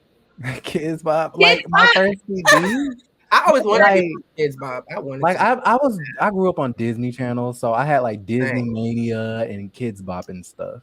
I loved when they brought all the Disney stars together to bring. Right, that's I was listening to like Cheetah Girls and Raven and them. I didn't really get into like music. Cheetah Girls are iconic. Beyonce's in them until I was like a preteen. So. Did you see? Okay. What? Cheetah Girls. Very iconic. Yes. Iconic. Let's a real icon. Selena. Oh my God. Come on the floor. Oh my God. I literally, like, when she passed away, I was like, oh. Yeah, she was amazing. I could fall in love With you. I can't sing that good, but you know. She was the real J-Lo. Now everybody knows that. I feel like listen, no, I wouldn't even say I love J-Lo, but I feel like the hype for Jennifer Lopez. Selena is, yes, she is still an icon. I love it. Like, Jennifer. Anyway, that's a whole nother topic. I just love, you know what I loved about Selena? I love that she embraced her culture. 100. She wasn't trying to cross over. She wasn't trying to do what everybody else was doing. She said, look, I'm bringing me in my culture and I'm putting that on the pedestal. And I love anybody that does that. You know, I love people that embrace who they are and they are 100 with it. I love that. Yeah. I loved her. Yes, Bob. Yes. I think my first CD that I bought was Sierra The Evolution. Okay. And that was like 2007 when she had like Get Up and Like a Boy. What else was on that? Sierra. I've never been a Sierra fan. Sierra. Oh yeah, I like the album. But no, let me tell you. So my first CD, because you skipped over me. My first CD, I'm trying to remember what it was, but it was somewhere between Busta Rhymes' Extinction Level Event, Total, and Lauryn Hill. And then Biggie. Because, you know, I'm kind of mixing them up because some of them were cassettes. So I'm really trying to remember what was my first CD. But I know I had those CDs. Like I know I had Total, Lauryn Hill, but that was later. Yeah, the Miseducation of Lauryn Hill. What year did that come out? That might have been my first. I don't know. Let me see. Because I still listen to that song. You might win some, but you just lost one. You might win some, but you really lost one. That Monique, tell them how good the mixtapes were. Oh my God. Back in the day? What? Mixtapes were everything. Hold on, let me see something. Oh no, I don't want to play it because I don't want them to mess up my monetization. What year did Lauryn Hill Lost Ones come out, y'all? Lauryn Hill. That whole album still goes hard. Like, if y'all want some real schooling, like on a different level, y'all need to listen to it. Really? But which album is this? Lost Ones. 1998. I thought Lauryn Hill only had one album, but it was around. Y'all listen to Big Sean, Harder Than My Demons. Mm-hmm. Listen to Lauryn Hill Lost Ones. If y'all want, you gotta really listen to what they're saying in the song. Feel me? Listen to what they're saying. I'm telling y'all, there's some little nuggets, some little truth nuggets dropped in there. Interesting. Okay, I'm a beat type person. Break, dog. It's time to break hearts. I listen to the melody and the beat. I can listen to a song for years and not know the lyrics. It's so weird. You have to listen to when you listen to a real lyricist. I'm not talking about these Nicki Minaj. I'm talking about people I'm not talking about these like pee popping, like pussy popping song. I ain't talking about that. I'm talking about real lyricists who actually use music as an art form to express themselves. That's who I'm talking about. Did you say pussy popping? Yeah. I'm just saying. Yeah, I understand. But get you a rapper who can do both. That's what I'm saying. Big Sean is I like how he drops a lot of little nuggets in his art. Yeah. He has one song I like. I think it's One Man Can Change the World with John Legend and Kanye West. Now that is a really good song. It's like a ballad almost. That's a really good song. Mo, did you wear jelly shoes as a little girl? Yes, of course. Who didn't in the 80s did not wear jelly shoes? What's a jelly shoe? Miseducation, they say, is the album name. Miseducation of Lauryn Hill. Huh? They're saying it's Miseducation is the name of the album. Yeah, I'm sorry. Yeah, the song I was talking about is Lost Ones. The name of the album is Miseducation of Lauryn Hill. And it came out in 98, I believe. So yeah. Back in that day, oh man, music was, the further and further you get away from the 80s, music it went from us promoting, like when it came to hip hop, it went from us really like empowering each other and empowering ourselves to just like trash music. You know what I'm saying? Mm-hmm. Like, there's no real message anymore. Like, it's all about just like who can twerk the hardest and, you know, who can slob on the knob. Like, you know what I'm saying? It's all sexual and it's like there's no real message behind it. Yeah, Beyonce made a good point. She said nowadays people are just making music and releasing it as a single, just to release a single after single after single to keep the momentum of them up. So they're not putting in the work that it actually deserves. They're just trying to sell. They're just trying to sell. And that's why when that Cardi B was, I don't know if it was Nicki or Cardi, but one of them said, you know, I choose these songs as the single because that's what sells. Like, they're not buying the songs with the lyrics and the substance. They want to buy the stuff that they want to twerk to. Mm-hmm. And it is what it is. And I couldn't understand why they were so mad at the WAP on the Grammys when they was, you know, doing what they did. Because I'm like, I mean, y'all bought the song, y'all made it go #1. So why wouldn't you expect for them to perform it? So I don't know. It's unfortunate because I like both. I like the WAP and I like the lyrics. Here's the thing. I don't watch any of that crap. The Oscars, it's a bunch of BS because at the end of the day, it's already planned out who's going to win what, and it's all based off of whatever agenda there is that they're trying to push. So I don't watch any of that garbage. And it's not real. And why are we as Black people so pressed to win a Grammy, to win an Oscar? I want to be the first person to win. How about you start your own crap? Why we always got to be putting ourselves on the majority standard and on their platform and making it like we made it because of them?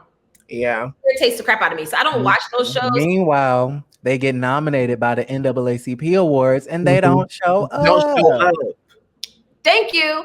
So I'd be like, time out for y'all artists that be like that. I ain't got time. But my thing is, when it comes to the whole situation with the WAP, I didn't watch it. I heard about it, obviously. And people were upset about it because it was like on national TV. Well, that's just the same as when Janet Jackson, you know, was doing the Super Bowl and Justin Timberlake exposed her breast. Purposely. And he goes and tucks his tail and climbs in his bed and acts like he had nothing to do with it when he the person that pulled the darn thing down and then want to apologize 30 years later. So it's like, at the end of the day, these people know what they're doing. And they just be waiting for the backlash. And then they'd be like, oh, it wasn't me. And then they throw it all on the person who they set up to do the crap that they're doing. They saw that show. They have a darn stage performance practice. And they know everything that's going to happen. They know everything that's going down. So don't sit here and try to act like that's not what they want it to be seen. But it's us as people who fall victim to that crap and allow it to go down. So it's time out for that. We need to figure out a way to be like, you know what, here's my standard and here's where I draw the line. And at the end of the day, I saw a Instagram story or something like that. Somebody sent me of Cardi B. She was playing some type of music or something and her daughter walked in and she heard and turned it off. Well, she won't even let her own child listen to her music. My kids listen to drag queen, they know all the lyrics. So my whole point is this: if you got a person that can put out that type of music with whatever message and they won't allow their own child to listen to it, that might tell you something about what you need or not need to be listening to. I want to get your opinion on Lil Nas X. Did you see his video, Monique? I don't know if y'all already talked about this. No, we haven't. Y'all didn't. Did you see the Montero "Call Me by Your Name" video? And did you? I don't watch anything demonic. I was not interested. Wasn't about to tune in. I don't let certain things into my spirit. And at the end of the day, you're not going to sit here and tell me that was your coming out story, and you had to do all of that in order to come out. You can just be who you are. My sister, my brother came out years ago. He was twerking and doing a striptease for the devil, but he ended up killing the devil at the end. So forgive me if I don't know, but go ahead. Yeah, he ended up twerking and doing like a little Cardi B pole dance for the devil or whatever. Like initially, I think he was like in heaven, and then he got kicked out of heaven through a stripper pole, and then he just started giving the devil a dance, and it was very I don't agree. Like, I'm not into the devil either. Like, okay, I don't want demonic spirits in my spirit. However, I did appreciate the freedom of the speech aspect, and I appreciate the artistic aspect of it. So when I heard him talk about it, from what he said, and I can understand to a certain point, but I was always raised, don't play with demons, satanic stuff. I'm just not interested. So, but when he explained it, I understood it. So basically what he was saying that is when you automatically hear like somebody's gay or whatever, people relate gay to going to hell. Hell. So he was, in his words, he was saying he was being open and openly gay in front of the devil, showing that, I mean, either he doesn't believe in it or he's not scared or something of that matter. But it was basically trying to show like, yeah, you guys say this, but I'm doing this still and I'm still living my truth. He was like trolling the naysayers, like y'all already said I'm going to hell anyway, so let me just go to hell in this little music video. Yeah, that's fine, but you also have to be careful of what you open yourself up to. Definitely, spiritually. Yeah. So, Yeah. like I said, whatever his message was that he wanted to say was his message. 5 days later, he said that he has a girlfriend. So, sounds like he was just using the LGBTQ to me. Wait, what happened? Huh? I said that. My sister sent me. He was lying. He was lying, child. Okay, this is the thing about Lil Nas. He's a troll. He does it for the Twitter retweets. See, and that's the thing. He does it for that's what I have a problem with. Oh, thank you. That's what I have a problem with. You're not stable in whatever your choice is. Not saying that being gay is a choice. Yeah. For a second, I'm not saying being gay is a choice. What I'm saying is your choice as to who you want the world to know you to be. Mm. You're back and forth. You're all over the place. It's unstable. And to me, it feels like you're using people. You have people who are literally fighting for their rights, who are a part of the LGBTQ community, and you're making a mockery of it. Then 1 minute you're now a troll and you should be excused, you know, and you know what I'm saying? The back and forth is what gets me, and it's very confusing, you know? Yeah. But when it comes to the video, I didn't watch it, like I said. I don't really know what all goes on into it. But what I do know is there are certain things that you should be careful about. When it says guard your ears and guard your eyes, there's certain things that you need to be careful about what you open yourself up to. You could be just playing around and, oh yeah, the devil this, the devil that, but you don't know what you're really truly exposing yourself to during that play. So certain things should not be toyed with. You can get your message across without being demonic. You know what I'm saying? Yeah. Like, but if that's what you're into, and to me, you know, there are people that's into Satanism. Mm-hmm. There are Luciferians out here. There are people that's into that demonic stuff. There's some people who worship Beyonce. Yeah. That's what you're into. Do what you want to do. That's on you. That has nothing to do with me. But what I'm going to do is protect this right here. Right. And what I'm going to do is protect this household right here. I And wanna we're go to not opening ourselves up to anything that's demonic or even looks demonic. And to me, it just kind of like, I get what you're saying, where it's like people are saying, oh, you're gay, so you're going to go to hell anyway. Why would you embrace that? You know what I'm saying? Like, I would not embrace the idea of me going to hell because I'm gay or because I'm a lesbian or because I'm transgender. I would not embrace that idea for anybody. I wouldn't make a mockery of that. But that's just me. He can do what he chooses. But I just don't like that. It seems like he's playing both sides of the fence. And you have people that are truly out here looking up to him as a person who is open and who is putting his life out there as a member of the LGBTQ community. And you have people who are literally writing for him like, yes, this is what I need for me.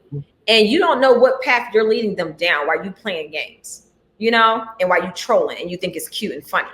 So that's the only thing that I have an issue with that. Yeah. You know, I'm just, that's it. No judgment here. If that's what he wants to do, I'm not watching it. Do what the heck. Do you think, like, so now that obviously the video is out and things like that, the more projects he releases, let's say that there's nothing dealing with satanic stuff and things like that, would you be able to look at him the same and still listen to his music, or are you just kind of done? Wait, I'm sorry. Say that again. So obviously he's going to release future projects and create more music. And I'm not saying, who knows, that I feel like the next project he does will be the same that of the project that he just released. Yeah. So would you be able to look at him the same and like listen to his music, or are you just kind of washing your hands with him? I don't, he's not really my cup of tea. I don't like people that just be all over the place. Like, you figure out your life. Like, you're didn't like Old Town Road when it came out? No, I don't listen to that junk. I'm sorry. I don't listen. Yeah. No, yeah. Like my I kids had a friend. song, they listen to it. My husband let them listen to it and stuff like that. But like me, I listen to opera. I listen to classical music. I listen to vibrations. I listen to 432 megahertz. That's going to stimulate my mind. I don't play around with stuff that's junk. Yeah. I like to listen to things that's going to help me better myself as a person, spiritually. Like that's just me though. That's just. But every now and then, I do like to listen to some, little ratchet this, little ratchet that. I do enjoy, I enjoy my share of music just like everybody else. He's not a person that I particularly care for. I don't think he's that talented. That's just me. Yeah. Yeah, I had a friend that was like, I'm done with him. Okay, him and Billie Eilish playing with the devil, and I can't do it no more. I was like, okay, girl. Yeah, I think me, just again, like based how I'm raised, I love horror movies and things like that. But I am still conscious of what type of movies I watch in my home, because those things, I believe spirits and things like that are real. So I'm still very cautious of things of that nature. So I'm not playing the music video and things like that. I'm actually kind of scared because Did you watch them? Oh, wait, we didn't say Delcinia brought up a good point. She said, but the blood kick sneakers were proof of the devil. That whole, I'm selling 666 pairs of sneakers, the whole like play on everything that was devil stuff, just to me. He also was telling people that there was like 1% human blood in the shoes. Right, where the blood come from? Anybody else that? I feel like, okay, and I'm not an advocate. And that's why I think I'm taking it more like I'm not an advocate as a joke, because I know everything is a lie. It's publicity. I'm not an advocate for him, and I'm not. I feel like this is something that you should not play with. But then again, knowing him, I'm not approving it. He is like literally the biggest troll, but trolling can become very dangerous. So I just feel like he should kind of wash away from it. But I don't think it had human blood in it. I don't either. But what if it did? What if he wasn't joking? All right, let's look at it like this. What if he was joking and you got little kids that are now believing his joke?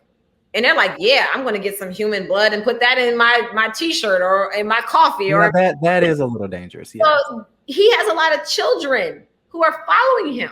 Yeah. See, here's the thing. You have a lot of different type of parents, okay? I'm a parent that I take very seriously what my kids listen to, what they watch. I'm very on it. You have other parents. I'm a stay-at-home mom. I can do that. I have the time. Yeah. There are other parents who are doing the best they can. They are single parents. And sometimes their kids are basically watching things that they may not be able to monitor. They may be working a late shift in their sleep. Their kids up on a computer, they're watching, and they start idolizing these people. And you have no awareness of it. So what happens to those kids that are looking up to this person? Maybe their parents are absent, or, like that's the part that always bothers me. And that to me is where integrity steps in. You have to say, all right, the industry wants me to do this, that, or the other, but I'm not going to do it because I don't want to lead people down a path of this, that, or the other. Now, wasn't he the same one that dressed up in a diaper? Was that him? I don't remember that. Diaper. He was full grown in a darn diaper. I thought that was Lil Nas X. I don't know about that. Somebody did that mess. It was like a photo shoot and he was dressed in a diaper. But it's good to hear your perspective, because I look at it, because I'm not a parent. I'm not teaching anybody anything. I'm not watching what other people are looking at. So it's nice to hear your viewpoint on that.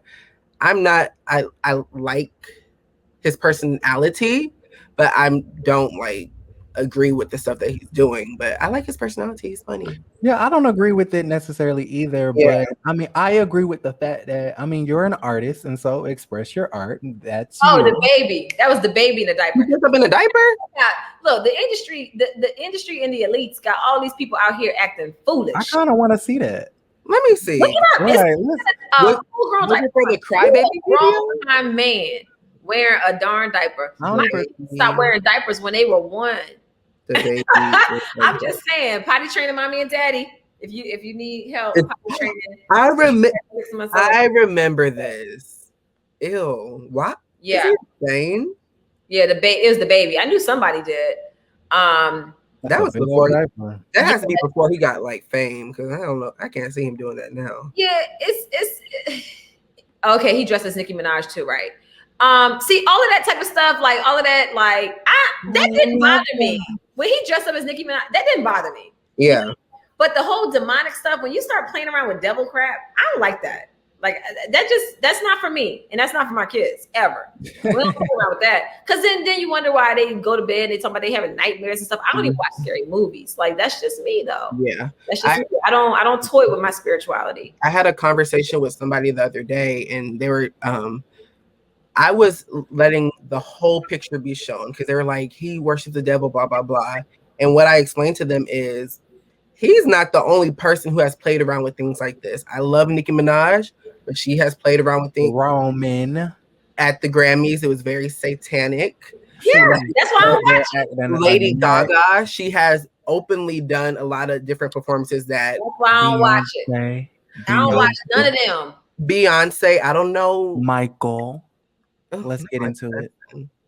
Michael what? Jackson. What part?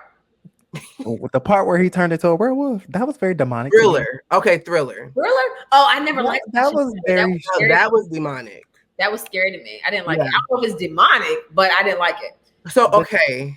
I just feel like that's a whole nother conversation.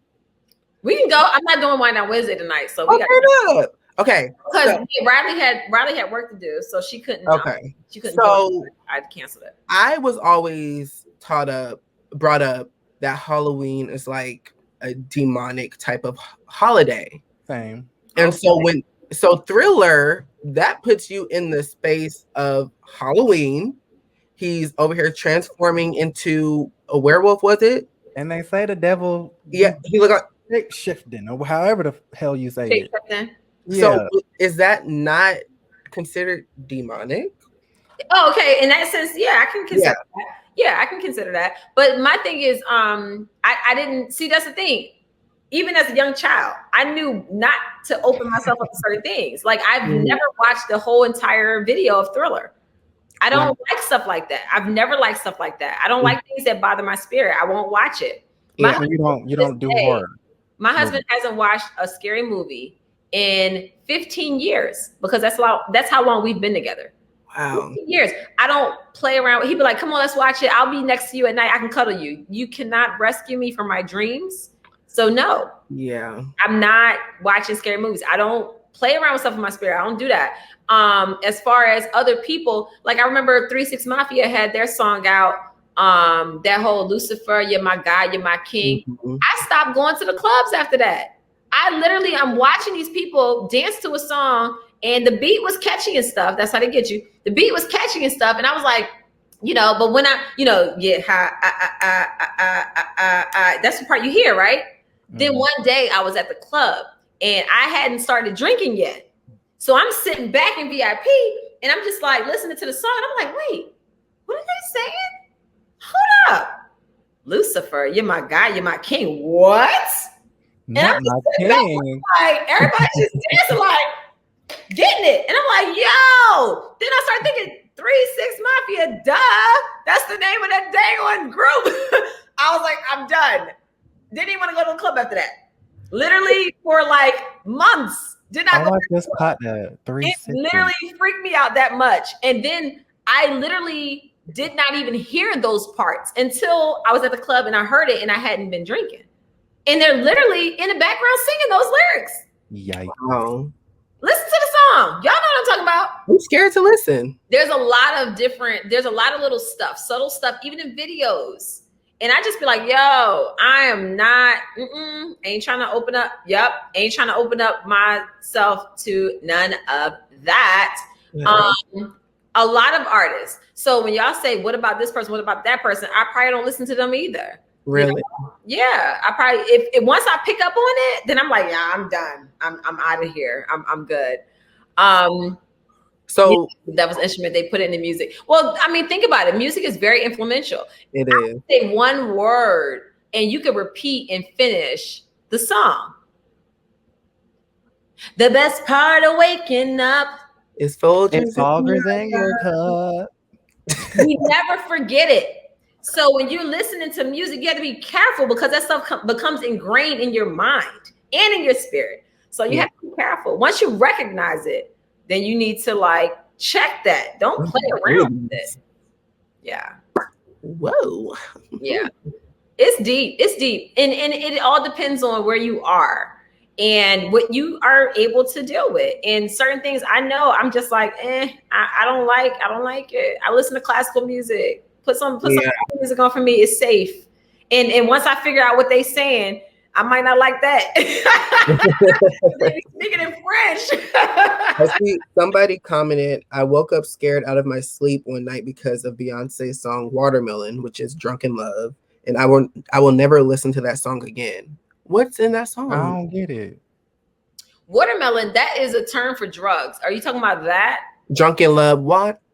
I've been watermelon. I know watermelon is a street term for a particular drug. But why does that make her, why did that make her scared? Yeah, you gotta give us more detail, honey. Commercial jingles. Yeah, all of that. That's interesting. Yeah. But no, it's like, look, y'all, I didn't know that. I never paid attention. I didn't like the video, but never realized that they're probably talking about 3 6 Mafia, I'm assuming. The screaming part, she sounds like a banshee. What is that? Most mainstream music is a little trash for the no, she's just being She said what? Watermelon drugs. There's so what's the guy? Harry somebody? Harry Styles. Hamlin. You have a song called Watermelon? Watermelon sugar? Yeah, watermelon sugar. Yeah, watermelon is a street term for drugs. I don't know which drug, but it is a street term for a particular drug. That's his song. Hello, watch it. You can see that he's talking about drugs. I thought looking all crazy and they're all like taking over. Okay, so that's me because I've never looked that deep. I thought that he was saying because watermelon is sweet and the girl that he likes is sweet and tasted sweet. No. See, that's a subliminal crap. Here's the thing about subliminal messages. It doesn't matter about what you think they're talking about. Once you allow that to enter your mind and fester, it's planting a seed. Yeah. Well, honey, like I said, I don't listen to lyrics. I just bop to the beats. So I could be listening to devil music for all I know, and I don't even know. Yeah, drugs are so 80s, but it's still so 2021 as well. That's what I'm finna say. The drugs ain't never went nowhere. Somebody summed it up best. They said back in the day, like in the 90s, they made drug selling music. And then in the 2000s, they made drug using music. Oh my God. So yeah, drugs is all up in there. Yeah. Wow. Somebody said, girl, stop spreading that rumor. Spread what rumor? You can literally Google it. Watermelon? It's literally a term for street drugs. Yeah, it's not. I'm not spreading a rumor, and if I'm wrong, who cares? Like, whatever. But I know I'm right.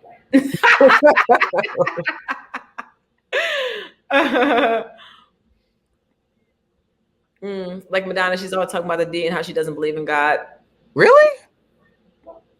Watermelon is about sex. Watermelon is sugar high. Okay, whatever y'all want to believe. But wait, no. I think he says sugar high in the lyrics. So maybe that is because high drugs get you high. I'm just telling you. Ask your local drug dealers what is watermelon, and they will tell you. Not that I use drugs or that I should know this information, but I do be in the know. And I wanted to research it when I saw it. And a person who I knows said that watermelon is a term for a particular street drug. So there's a lot of stuff. Okay. And he could be comparing the high that he's feeling with love. He's still talking about being high on drugs. Right. I get it now. Right. So yeah, but you can look it up. It said watermelon sugar, a word that has simply lost all meaning throughout history. Its definition has faded into obscurity after being trending. What? Huh? But the word will fade. Okay. I started reading it. I don't see nothing on it. Okay, so I get it. Like, you know how like songs say your love is taking me on a high. Drugs do get you high. So that is like a subliminal input. Somebody said use the Urban Dictionary. I'm on Urban Dictionary. ET News latest. Monique said Wonderwell was drugs.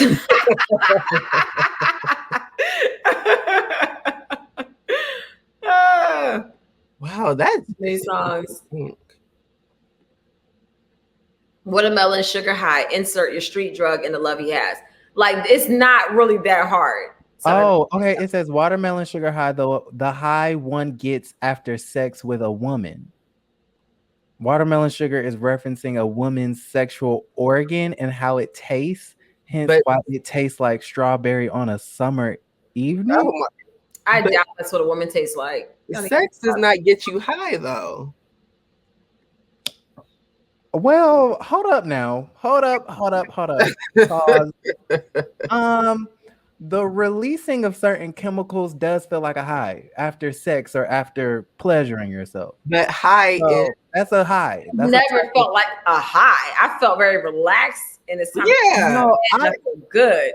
So are you talking about like an adrenaline rush? That's a high. Really? A high is a release of chemicals in your brain that makes you feel good. It's supposed to make you feel good. I don't like when you're in love with someone, that can be kind of like a high. Like, you know how people say love is a drug, or right. Okay. So it could be a high in that sense. There are natural releases of endorphins and things like that. But my adrenaline rush, I wouldn't compare that to being high. It depends on what type of high y'all talking about. Like, I don't like smoking weed, and I feel like it just makes you sluggish and horny. And I'm just like, that's just not my thing. Now, the sluggish part, I have a problem with. Yeah, I like that. The horny part, I don't. So yeah, right, exactly. But my whole thing is like when I go to the gun range, I get an adrenaline rush, and it's just like, it feels good, but it's not a high. I don't know. I can't really describe that. Jay, we went shooting. How'd you feel? I felt I felt relaxed. It was nerve-wracking, but I definitely felt relaxed after. I felt like I could keep going, actually. Right. Yeah. And then at night, when I finally went to bed, then I knock out. Yeah. Like, it's because of that the up and down adrenaline rushes of just having something so powerful, and right. The sounds, everybody next to you is like pow, pow, pow.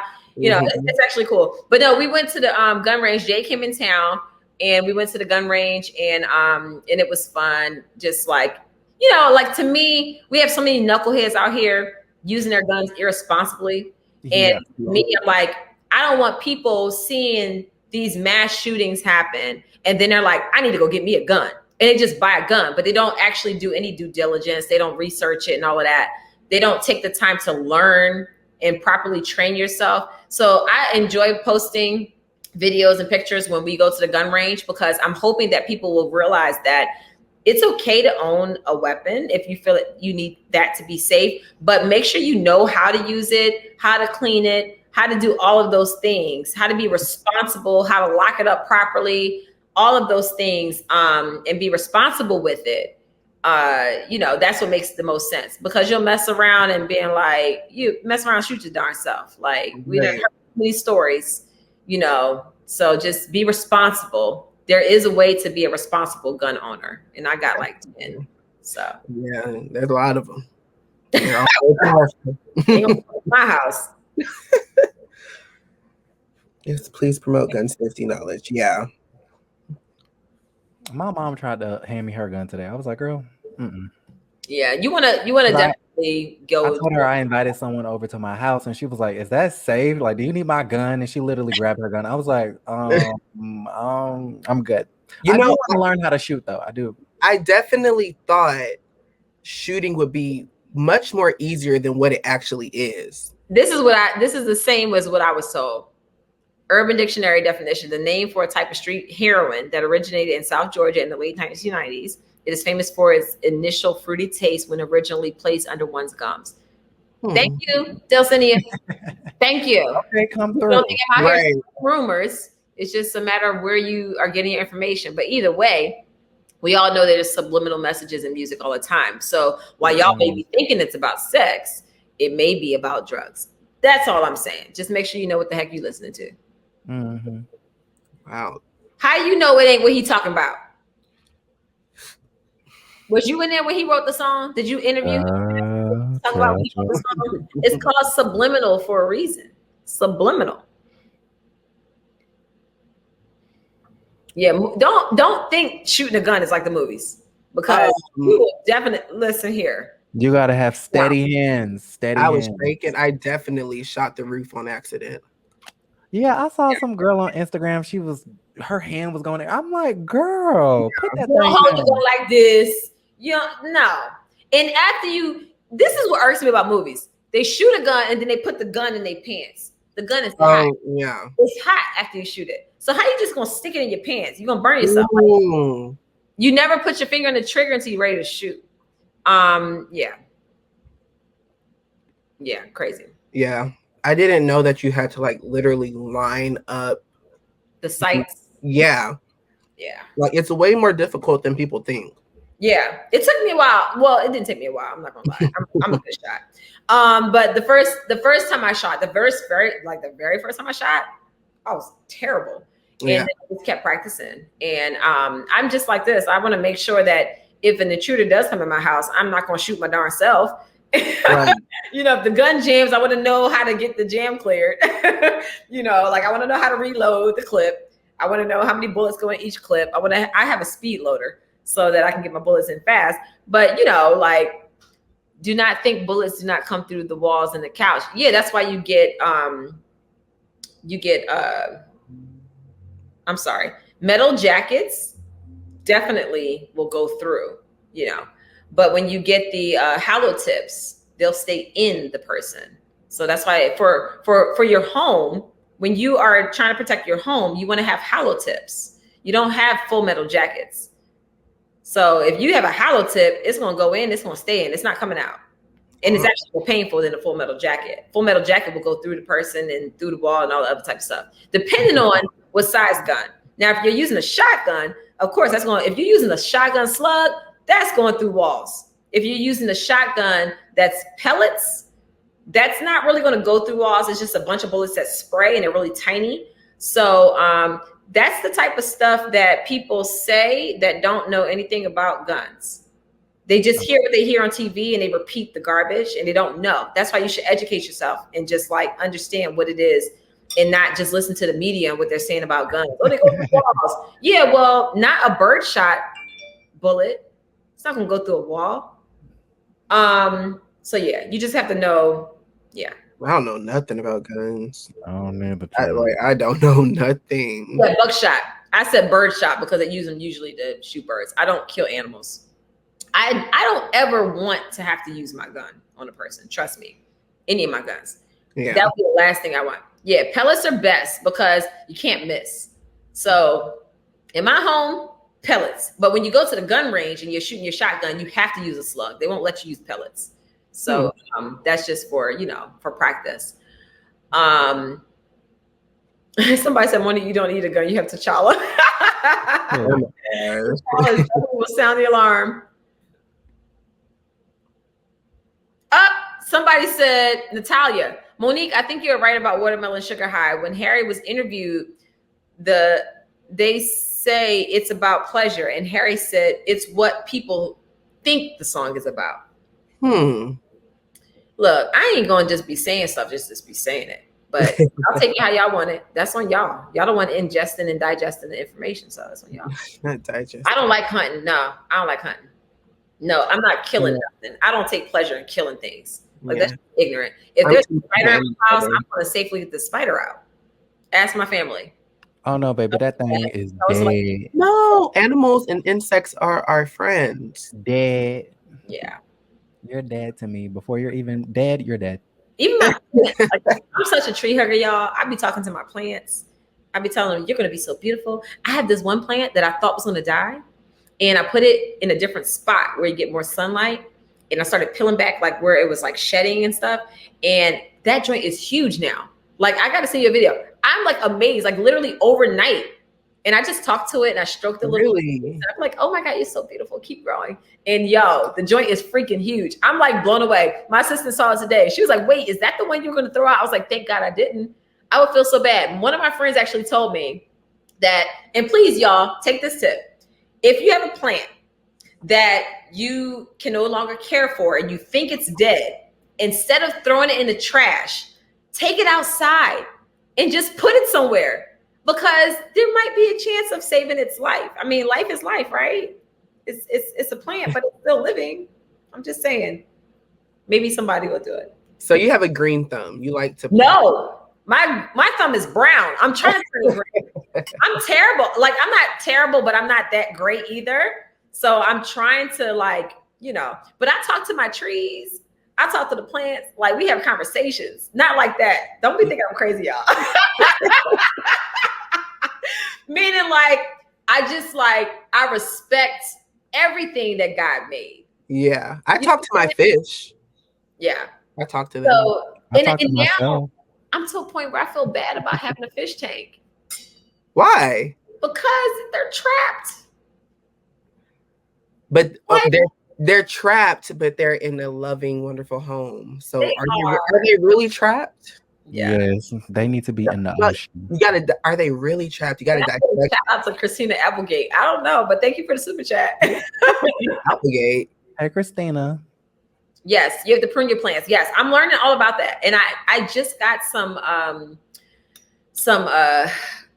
lotus flower seeds. So of course I would choose the most difficult ones to start out with. But I got some lotus flower seeds and I'm trying to grow them up, and then I'm going to put them in my pond. And lotus plants are like amazing. I got a little yucca back here. Yes. Well, that's cute. Yes. Yes, fish are trapped in tanks. I know. I feel bad now, but I don't want to just like, I can't, like, what am I supposed to do? But if at least it's not.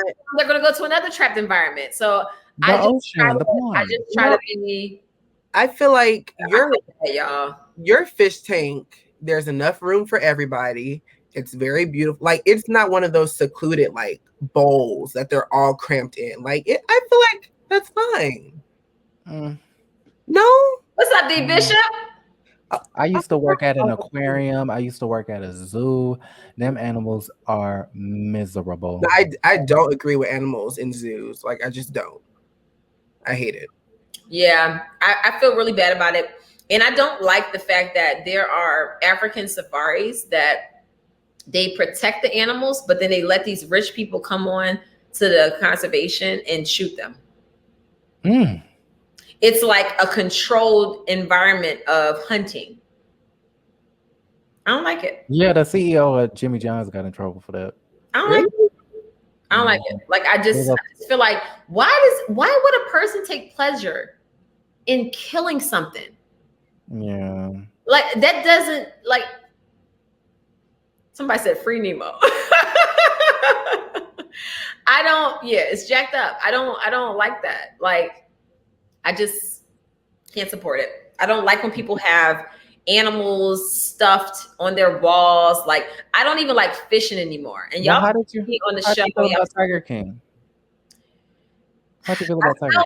I felt like the Tiger King really loved his tigers, and then he got to a point where he couldn't feed them anymore. You don't think he loved those tigers? No. He loved those tigers. He loved himself. He loved the attention that the tigers gave him. That man, what was his name? I don't even remember his name. The mullet. He was all about himself. He did not care nothing about them animals. Used to kill them and bury them in the backyard. Okay, you saw how he was dealing with his husbands. He had the two husbands. One of the husbands went crazy. Okay, one of the husbands, he's in jail right now. His current boyfriend and husband just left his ass. That man is I'm more Carol Baskin's team. I'm team Carol Baskin over team Tiger. What? To me? Yeah. You know what? You know why I don't like her? Because she is the epitome of hi while she's stabbing your back. I don't like her. I feel like see, I like real people. You can be real and just be like, look, I don't like you. But Carol Baskins is like, you're so pretty, you're so sweet. And as soon as you walk away, I can't stand that trick.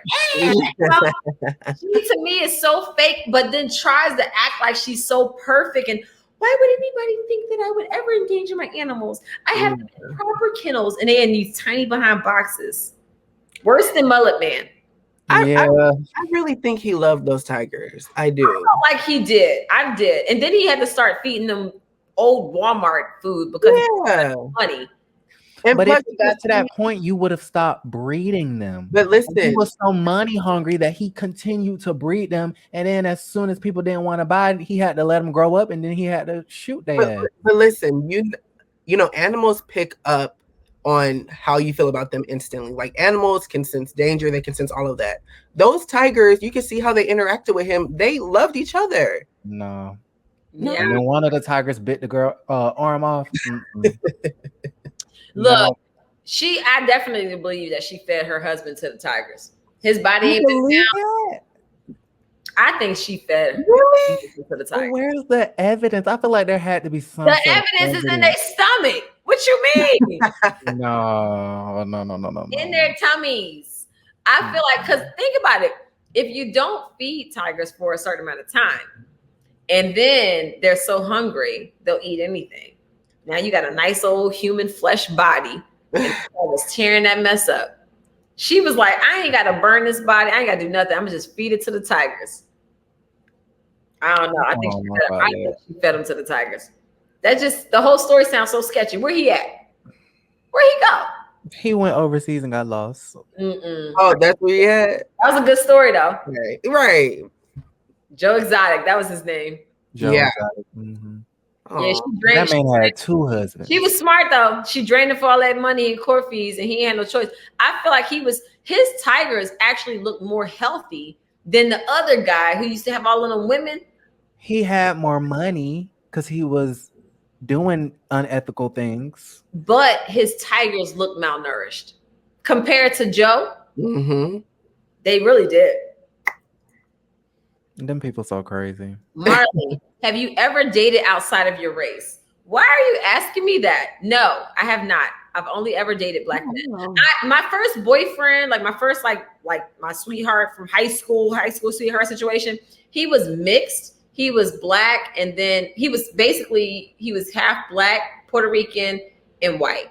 So his mom was white and Native American, and his dad was black and Puerto Rican.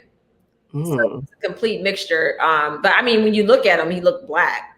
But I've never dated outside of him. I've only dated like black guys. Yeah. Interesting. Tall, dark, and handsome. How about you, Aaron? Huh? All black, everything. Okay. Black everything. Well, I did kind of talk to a Puerto Rican, but he was like black. To me, in my eyes, he was black. Speaking of light-skinned black people, stop. Yes. Monique dating the exotic. What about you, Jay? Let's get into it. Jay is single. And if you watching, I said it, and you know it's all right, Aaron. What'd you say, Aaron? What you getting into? Jay I'm is single. for whatever. So have you dated someone outside of your race? I feel like dating is such a strong word. Have you talked to someone outside of your race in a romantic way? Yeah. But lately I have grown to appreciate my people. Like I just feel like black is beautiful, and black is just where I envision myself. I agree. I'm saying. But I'm open to everything, but there's something about us that I can't let go of. Okay. You got to let the people know since you advertising that you're single. Yeah. Oh, yes. Natalia said, what do you think about cosmetic surgery? What type of cosmetic surgery? See, I got my boobs. These I've had for 10 years. And they were great investments. But I'm not going to do anything to this here. This face is going to be this face. And as it grows old and everything else, it'll still be this face. I'm not getting no facelifts and all of that. I ain't doing no tummy tucks. No Botox. No butt implants. Like I'm not, I wish I had more hips, but if God wanted me to have more hips, he would have given me more hips. He clearly didn't give me boobs for a reason when I was young, because I probably would have been flashing everybody. But I love boobs. Oh my God, I love boobs. Like I in high school, like looking at any girl with the big boobs, like why don't I have those? Like I want big boobs, But I definitely have no problem with people who want cosmetic surgery. It's just not for me. Would y'all ever do it? I know some men like to get the jawbone all. I said I would like to get a smaller nose. Why? I like. No. About how he like all black everything and he embraced black and that's what he sees himself with, and now he want a smaller nose. No, I embrace it. I just you don't think it's like a no, and you want to be Caucasian? Your nose is a black nose. Is it? Yes. Okay. I mean, our noses were built this way because we came from Africa and we needed to absorb more air and oxygen, so our noses need to be wider, bridged.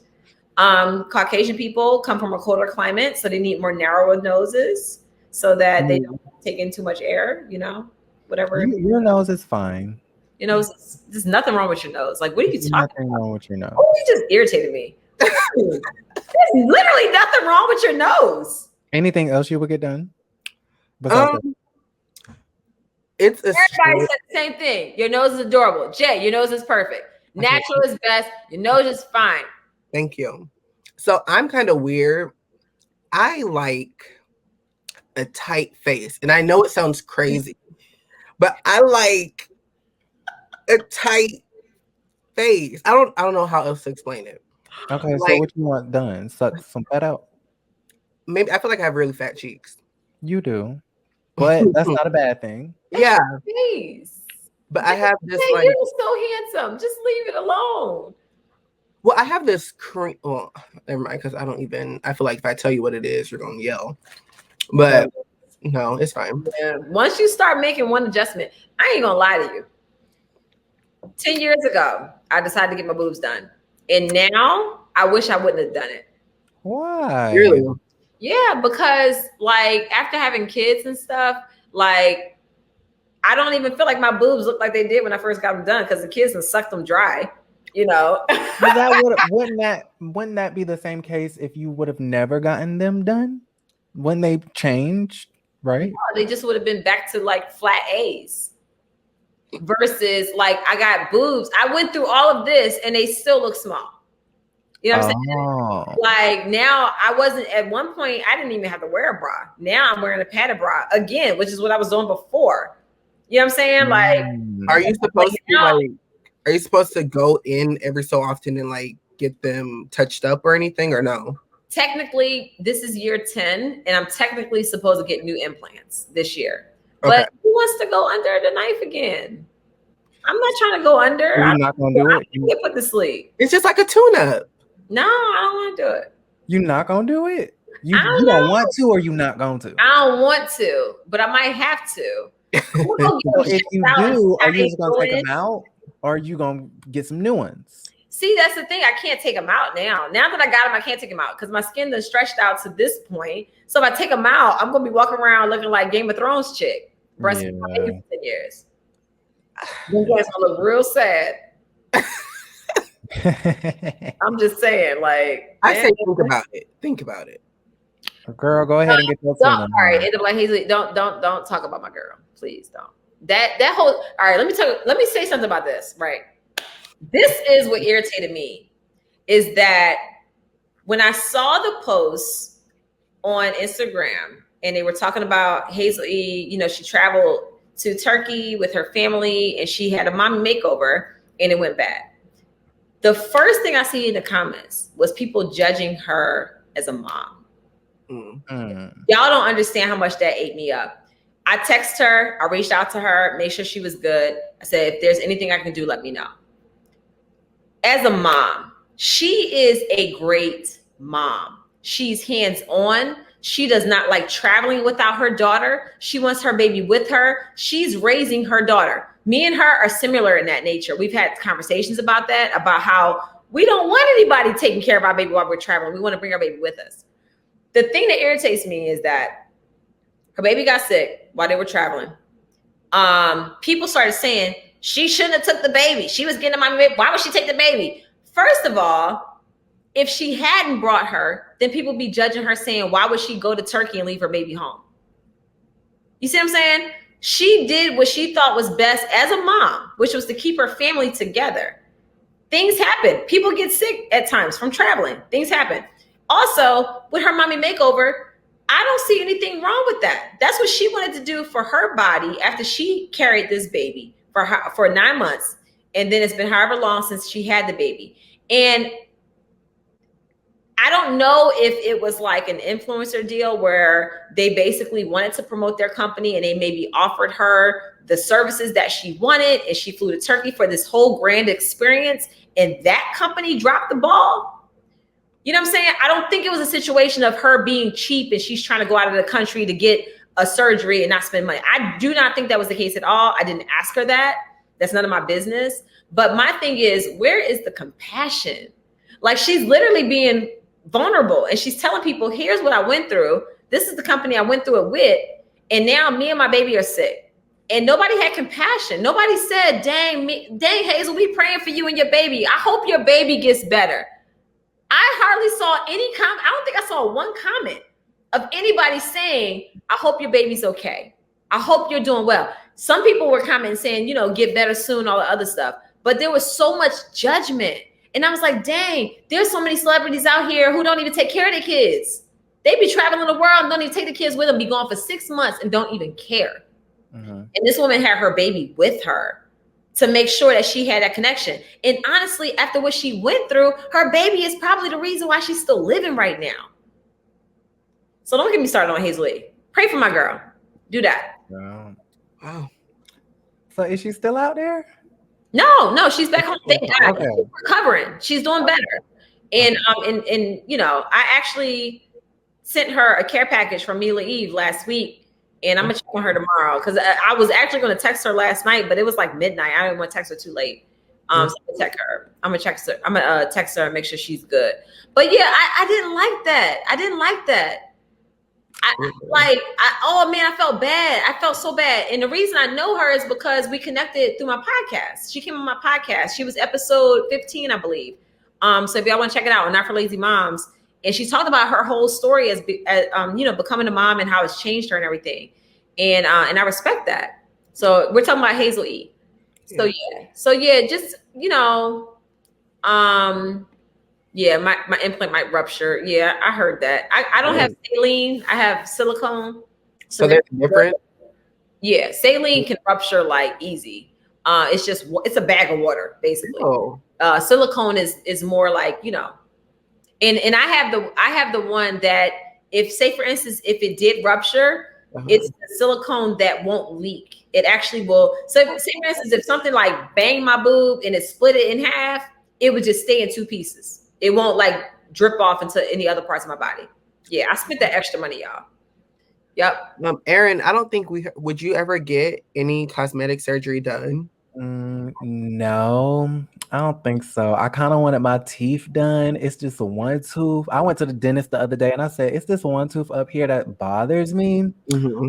He was like, I mean, you can either do braces or get you a one tooth veneer. I was like, I don't know. But no, I don't think I like my body. I like my face. Would teeth be considered a cosmetic thing? Yeah.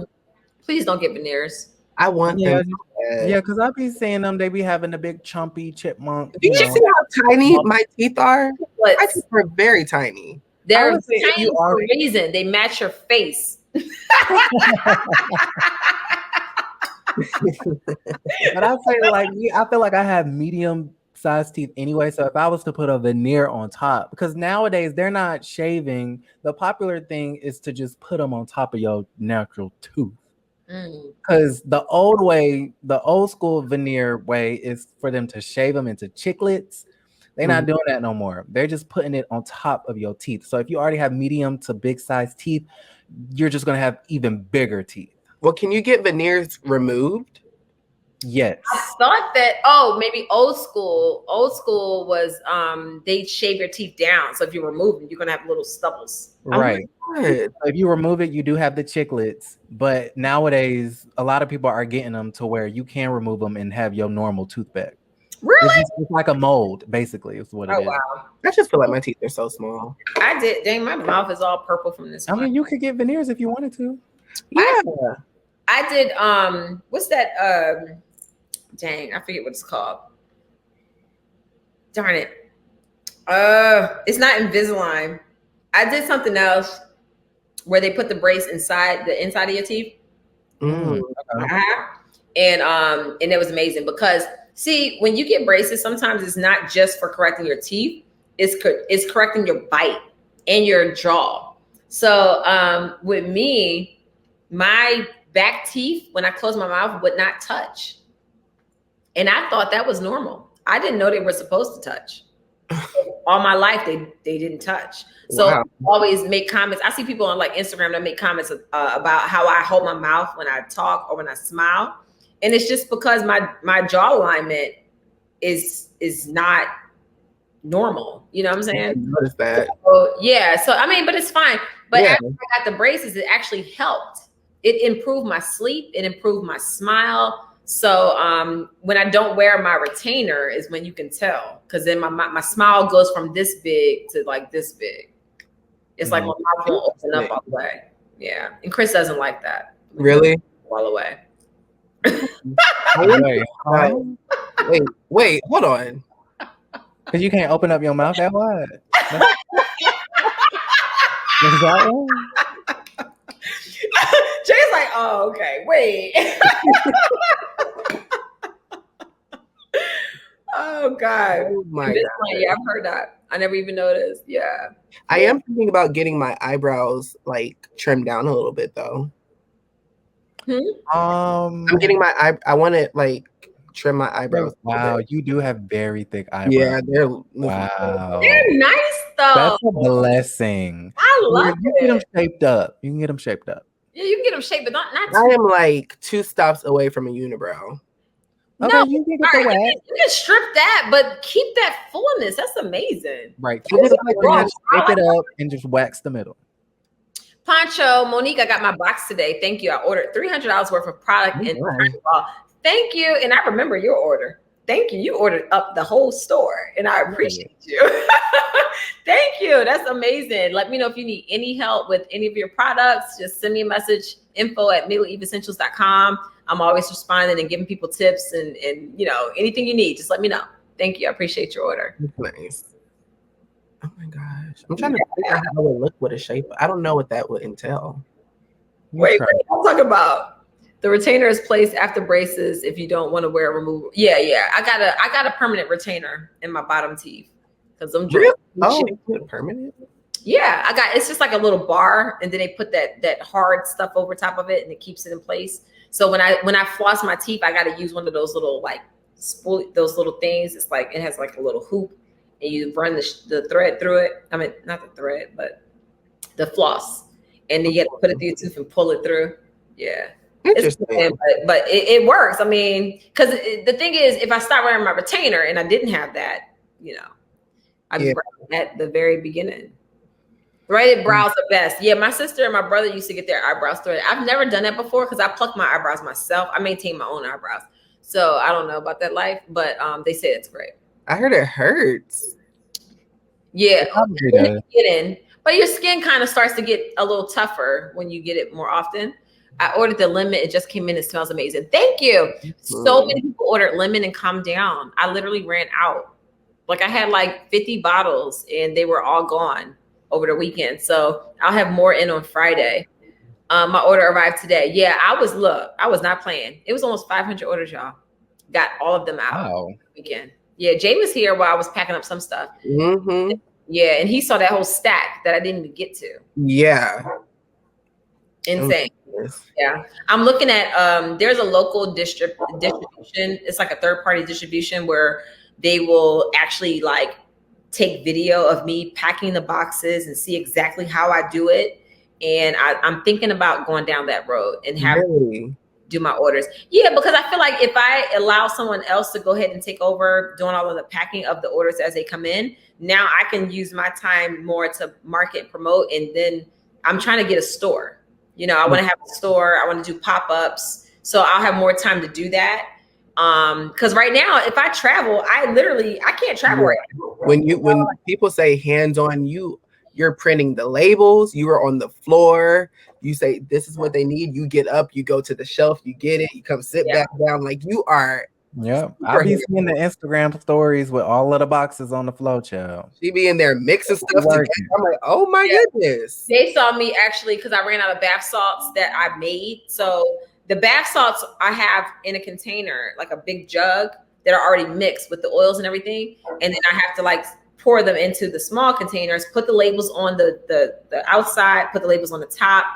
And then, you know, so I had to sit there and do a bunch of that. And it was nice to have company while I was doing it. Yeah. Yes. And the teacups definitely shut down my supplies. Let me tell y'all represented. I went on All About the Tea. Shout out to Monica. Her following is amazing, incredible. Like I'm telling you, it wasn't like intentional. It was like I went on All About the Tea to talk about Binder Time Part 1. And we talked about Binder Time Part 1. And then she was like, oh, tell everybody about Mila Eve Essentials. And I told her before I went on the show, I said, I'm going to make you a promo code. This way, if any of your followers want to purchase anything, I'll give them, you know, free shipping on anything store-wide. And I told them the promo code. That promo code was used like probably 300 times. Like I could not believe it. So between teacups and then Binder Finders, because I did a promo for them. Oh my goodness. Like I just was like, it felt like when I first launched the store. It was amazing. Breathe Easy is amazing again. I was another order. Yes. Yes, teacups. Yes, Dulcinea. I remember you were in the chat when I was on there. Yes, Breathe Easy is amazing. Have a clear chest all day for real. Another order from last week and got my order today as well. Thank you. And I try to get the orders out really quick. Yeah, I didn't know you had a product for stomach relief. Yes, like, I was shocked when I saw that. Yeah, it's in the Get Well Soon kit, but it's also you can purchase it. It started out in a Get Well Soon kit, and now you can actually purchase it individually, and it's so good. Gas, bloating, any type of irritation. If you ate something and you're just like, oh, my stomach feels off, you can literally just take a few drops, rub it on your stomach, and it will clear you right up. It's so good, and it smells good. I need it. Yeah, it's really good. It's like one of our good sellers with the Get Well Soon kit, because our Get Well Soon kit comes with self-defense, headache, sinus relief, and stomach relief, bath salts, and de-stress massage oil. It's really good. And my kits, I priced them so that if you were to purchase all of those individually, you're spending way less. You're like saving like at least $40, and you're getting 4 oils, bath salt, and a massage oil. And our massage oils are $35. So you're saving money. Yeah, my products are for everybody. Men, women, everybody benefits. The reason why I did build a kit with men in mind is because not all men want to smell flowers. A lot of men want that musk smell, you know? Yeah. So I have a kit called Common Sense, and it has sandalwood, cedarwood, frankincense, 10%, and no, I think it's frankincense pure. Frankincense pure and tea tree. And it's good because you can diffuse it, and it's aromatherapy, but you can also use it for your skin after you shave, after you had a fresh haircut. It prevents ingrown hairs, and if you have any type of acne, it comes with jojoba. And jojoba is great when you can put the oils in it and use it on your skin as a daily moisturizer. It controls your body's natural production of sebum, which is what controls how much oil is on your skin. So if you're a person with oily skin, it will tell your body to slow down on the oil production. If you're a person with dry skin, it tells your body to speed up the oil production. So it's one of those carrier oils that's really good and versatile. Yes. Interesting. Yeah. Do you think deodorant clogs your pores? Absolutely. And it causes cancer. Like, it's so much chemicals in deodorant. Like, I've not used deodorant in like 3 years. I use essential. I ain't there yet. Yeah. I ain't there yet. No, okay. When I was younger, my mom, because she was starting to get into the whole natural thing, and she actually has like her own natural store where she makes like soaps and stuff like that. But yes. But she used to make you heard of milk of magnesia? Yeah. Okay, she said, put that under your arms, and that could be like a better deodorant. But I couldn't do that for too long. I couldn't do it for too long. I never heard of doing milk of magnesia on the arms. That's what she said, and I tried it, and I didn't like it, so I went back to my degree. So are there So are all Love it about said Jay is the facial expression king every 2 seconds. you know. So are all deodorants bad for you? There are some natural deodorants out there. See, the thing is, your armpits are so close to important lymph nodes. Like they're like right there. You know, so you got to watch what you're putting on your skin. I don't think people sometimes think that because it's their skin, it's not their mouth or, you know, their eyes or their ear. It's like, oh, it's my skin. I can rub anything. No, no, don't put just anything on your skin. Use natural products. Like when you're using all these lotions with fragrances and things that aren't natural, that is affecting your overall health. Your skin is absorbing it. You know what I'm saying? Like, so like with your armpits, it takes a while, but you can get to a point where you don't have to use deodorant. You have to train your body. It's like anything, you know? You don't just wake up and say, I'm going to run 5 miles. You're going to wake up and say, my goal is to run 5 miles. So let me start out by running a half mile. Then the next day, a mile. Then 3 days later, 2 miles. Like, you know what I'm saying?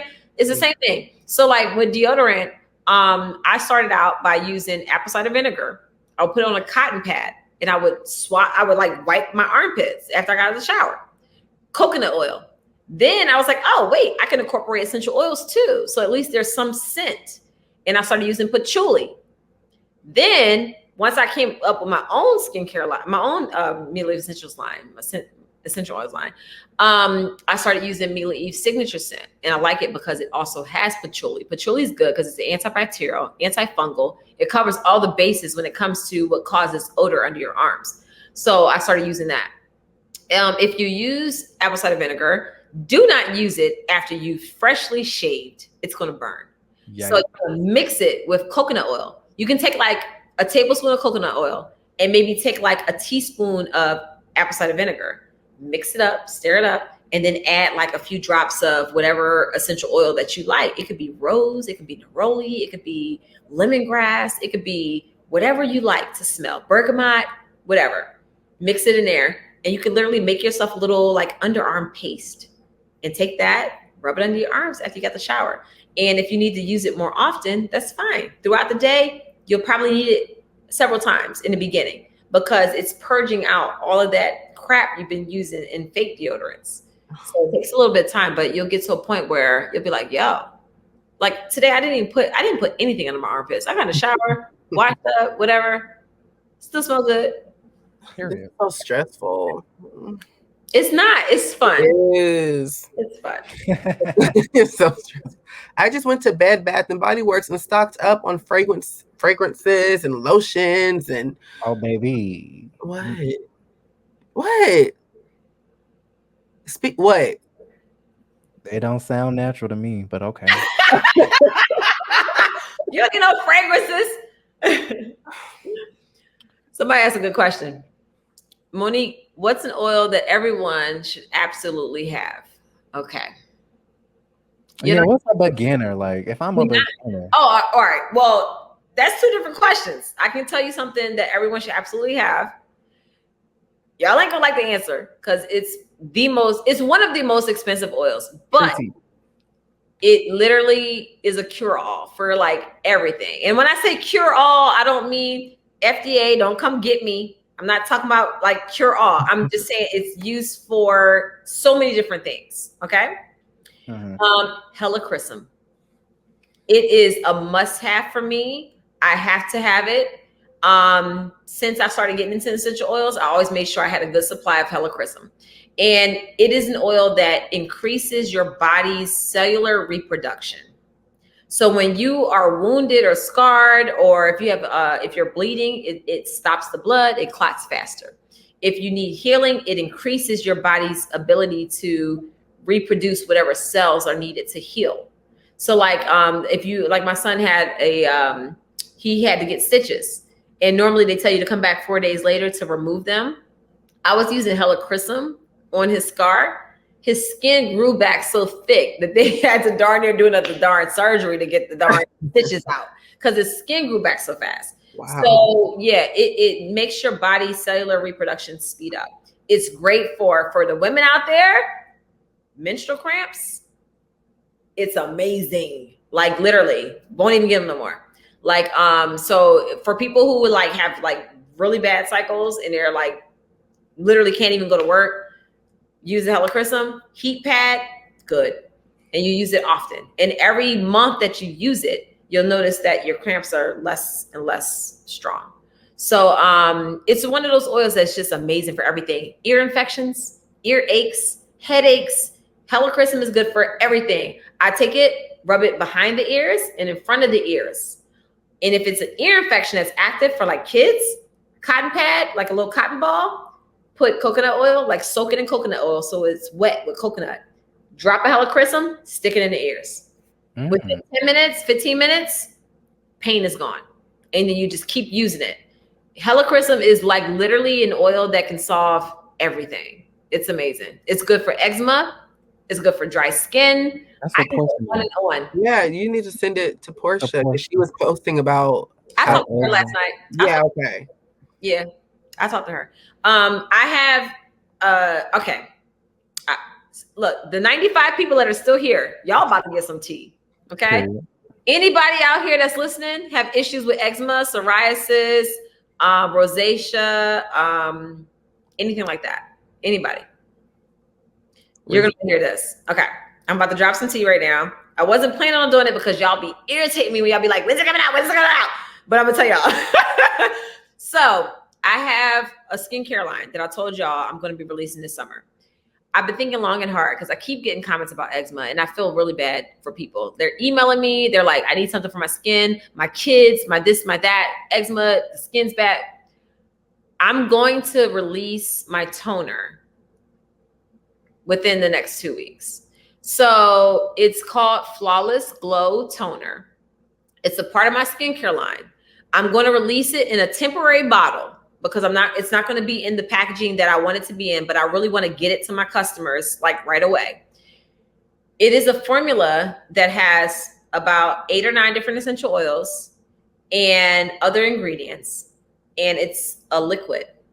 You spray it as a toner on your face. It helps with acne, hyperpigmentation, age spots, sunspots, any inflammation, cystic acne, everything. Eczema, itchiness, dryness, it helps with everything.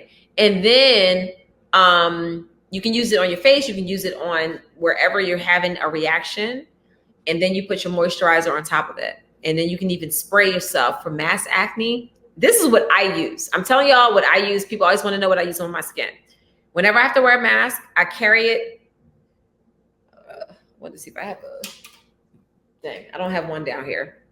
I have a little spritzer bottle. I fill it up with my little recipe. And when I leave out, as soon as I take my mask off, like, you know, they say, oh, when you go into a restaurant, you have to wear your mask. But when you sit down, you apparently can't catch COVID, so you can take off your mask. But then when you go to the bathroom, you have to put your mask back on because you can apparently catch COVID while you're walking to the bathroom. That situation. So when I take it off, I spritz myself. Jay witnessed it. I have my little spritzer. It keeps you from getting mask acne. Okay. I've been using this for 2 months now. I let family members, my makeup artist, Jeff, he uses it. I send it to different people and they're like, yo, what the heck is this? It literally like helped them mask acne. Jeff, my makeup artist, was like, I got so many compliments on my skin. He said, my skin is glowing. That's why I call it the Flawless Glow Toner. It's really like my secret. And I'm going to give it to y'all like early. So I'm going to release it within the next 2 weeks. My brother, who does all my packaging, just sent me the label for it. I'm going to get the labels printed. As soon as the labels are printed, we're game. I already uploaded the profile to the website. I just need the picture of the item and we're good to go. And the thing is, I make it fresh to order. So it needs to be refrigerated because there are no like extra added preservatives and things like that. The only preservatives that are in it are the oils itself. So I'm gonna sell it in an 8-ounce bottle. I'm going to send it to you along with a little spray bottle. And you can like fill it up if you want. You can pump it in your hand and rub it on your face. It is amazing. It is the best thing that I've used for my skin. It helps with hyperpigmentation, acne scarring, even toning your skin, all the things that y'all be like, I need this, I need that. it's like literally the secret ingredient to my whole face stroll, situation. So I'm gonna release it. How long is the toner good?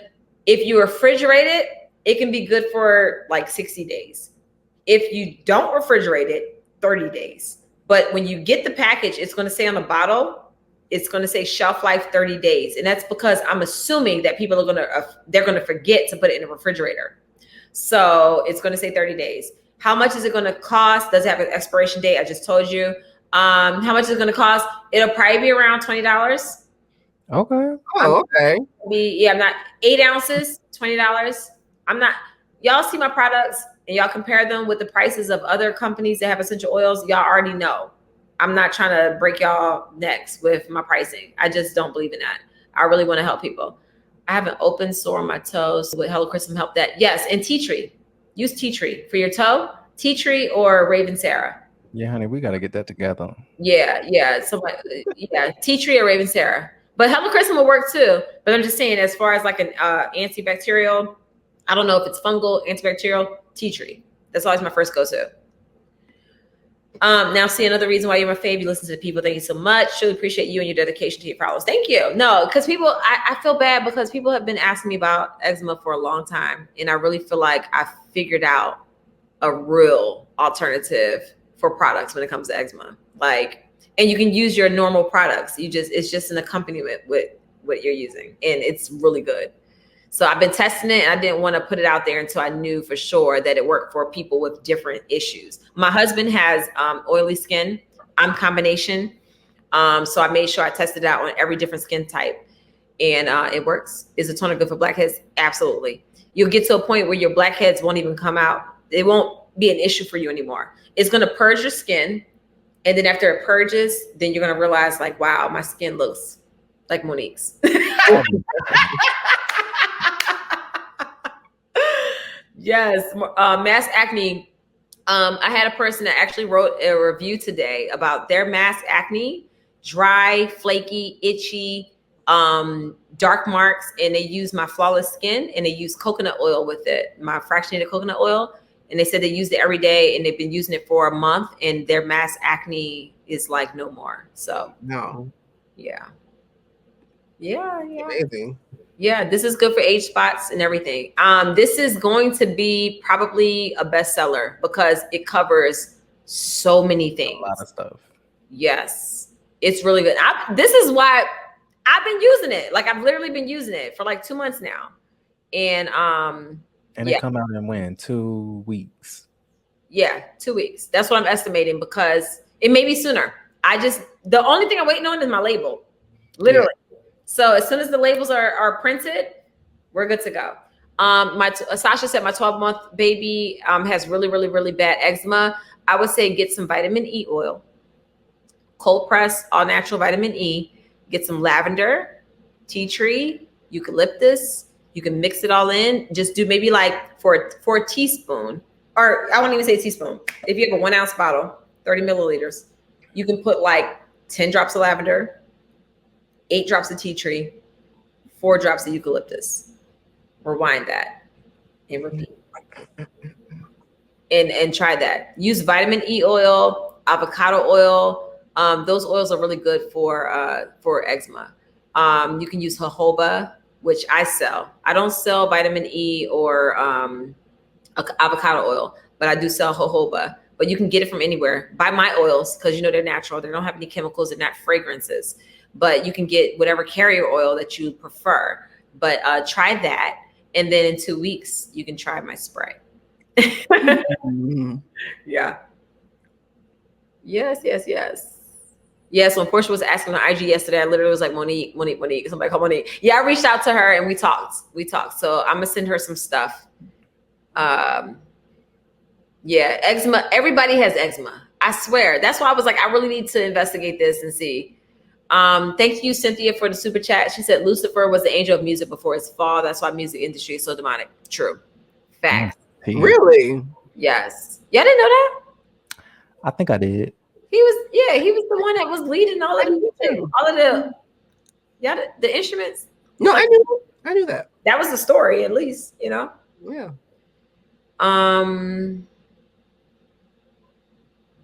Yeah.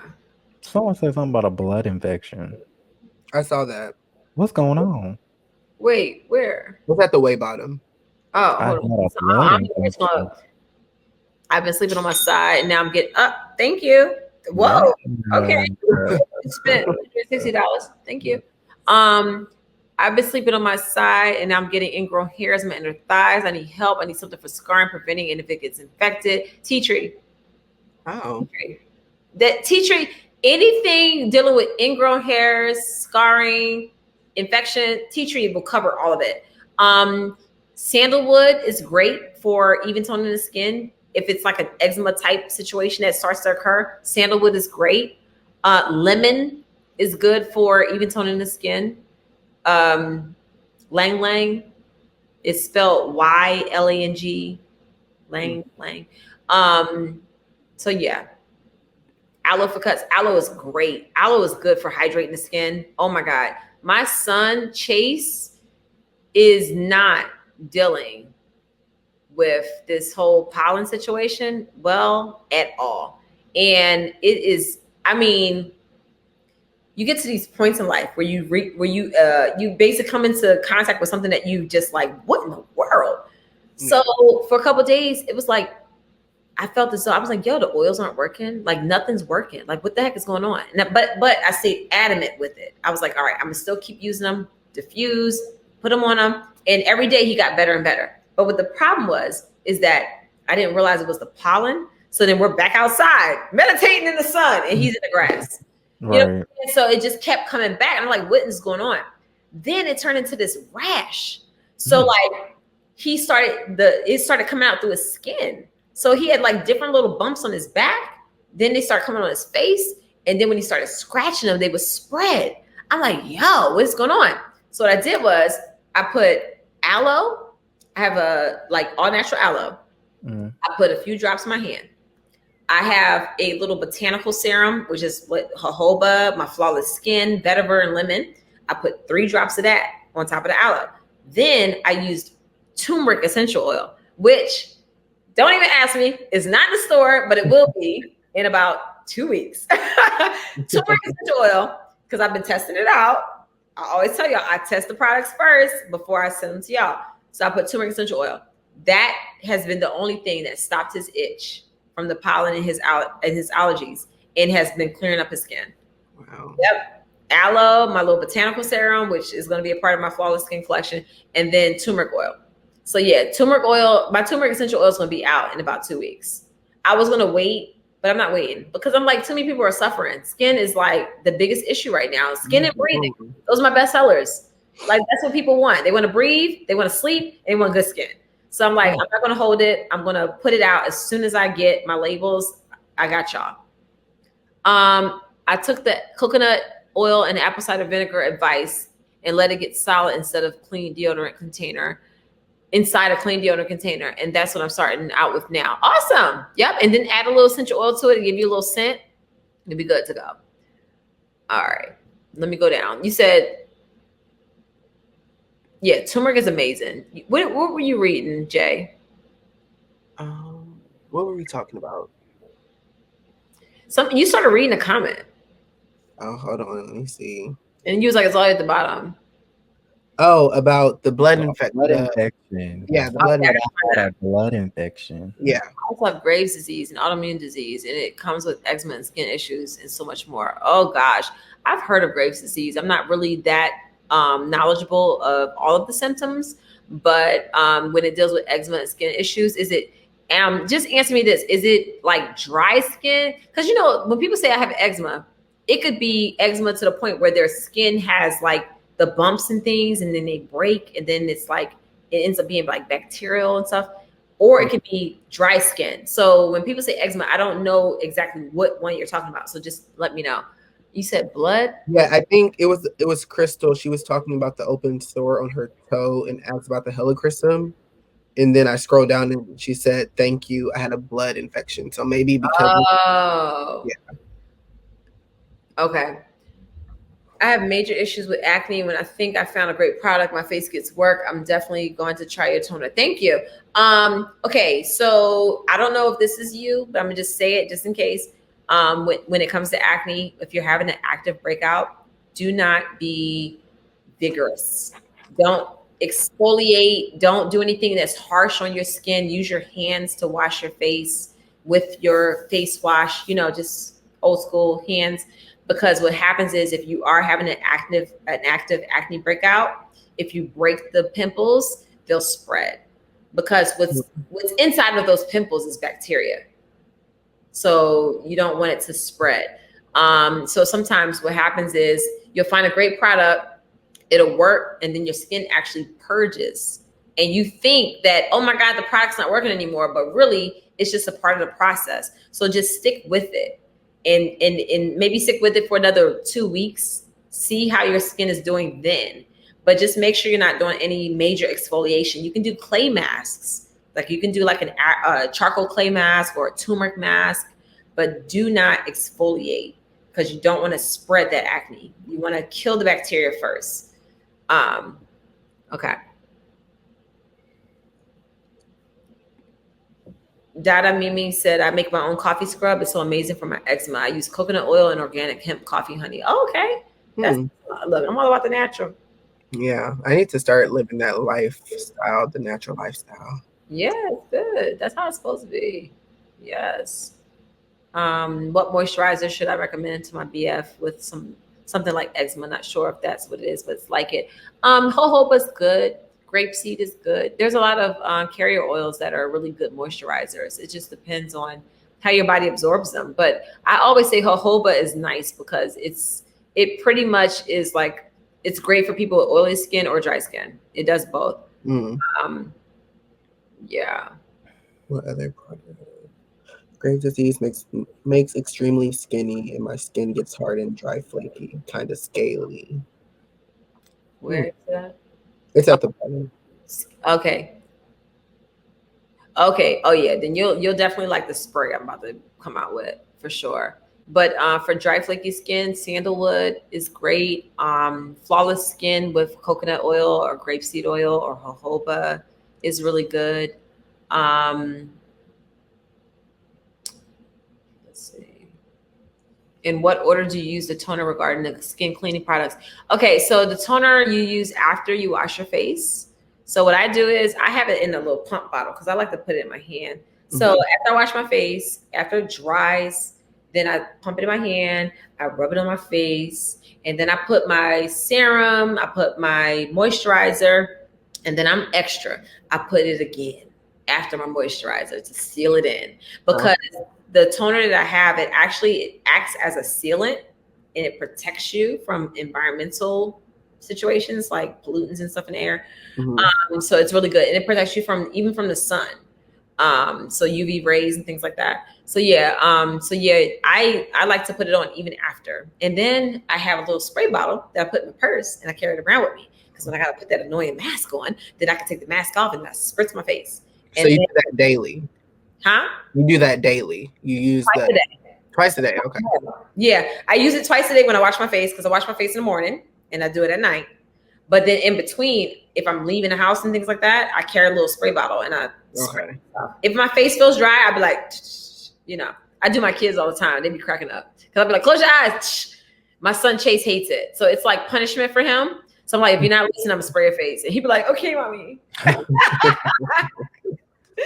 All right, y'all. Look, it's been long. We've been on for almost 3 hours. Oh, my God. Aaron, we had you working overtime tonight. Yeah. Listen, I'm used to working, child. Yes. You said you don't really be going live a lot. You just post your videos. I've been starting to.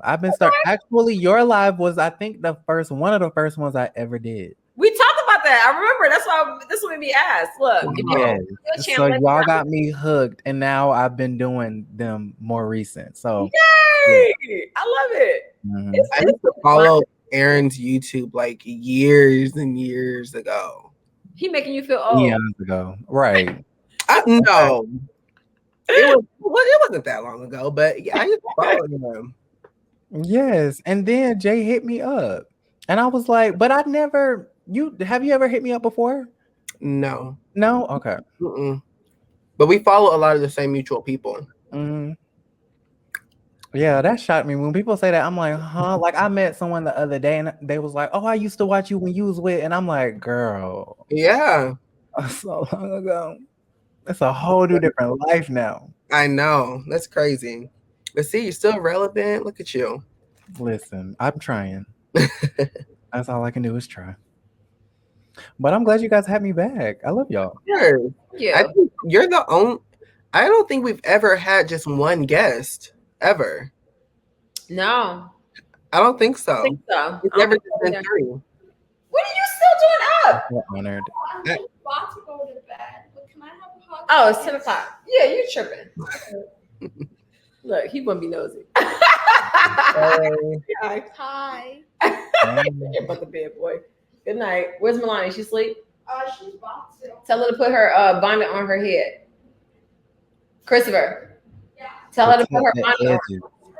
Protect. All the right. edges. He's so well mannered. Oh my gosh. Thank you. When I was ducking from T'Challa, he was like, "Don't be scared of him." And I was like, "You're right. You're right." Yes. No, I would have been like, Crystal, we are praying for you, and we got something for you. Like coming. Yes, Crystal. But yeah, I would say with the open sore, try tea tree. That's the only thing I know will, like, if it's bacterial, if it's a fungus, if it's anything, tea tree is good for like all of those things. It has all of those properties. So if you have any other questions, just send me an email, info@milaeveessentials.com, and we can talk about it some more. Yes. Awesome. Well, thank y'all so much. This has been an amazing live. Before we go, I wanted to end with the part 2 teaser for Binder Time. I don't know if anybody saw it. It's been posted on my YouTube channel, but I'm gonna go ahead and play it. And Aaron, thank you so much for joining us. Thank no you. problem. If you have any company on your live, I'm always available. You on mine? Yes, of course. Oh, we gotta make that happen. Just let me know. Let me know what day. Okay, Cool. cool. I would love to. All right, Jay, you got any closing statements before I play this part 2 teaser? I want everybody to have an amazing rest of their week. Drink lots of water and smile. And, That's what I've got for you. Yes, and make sure y'all don't have a hot box. Bye. right.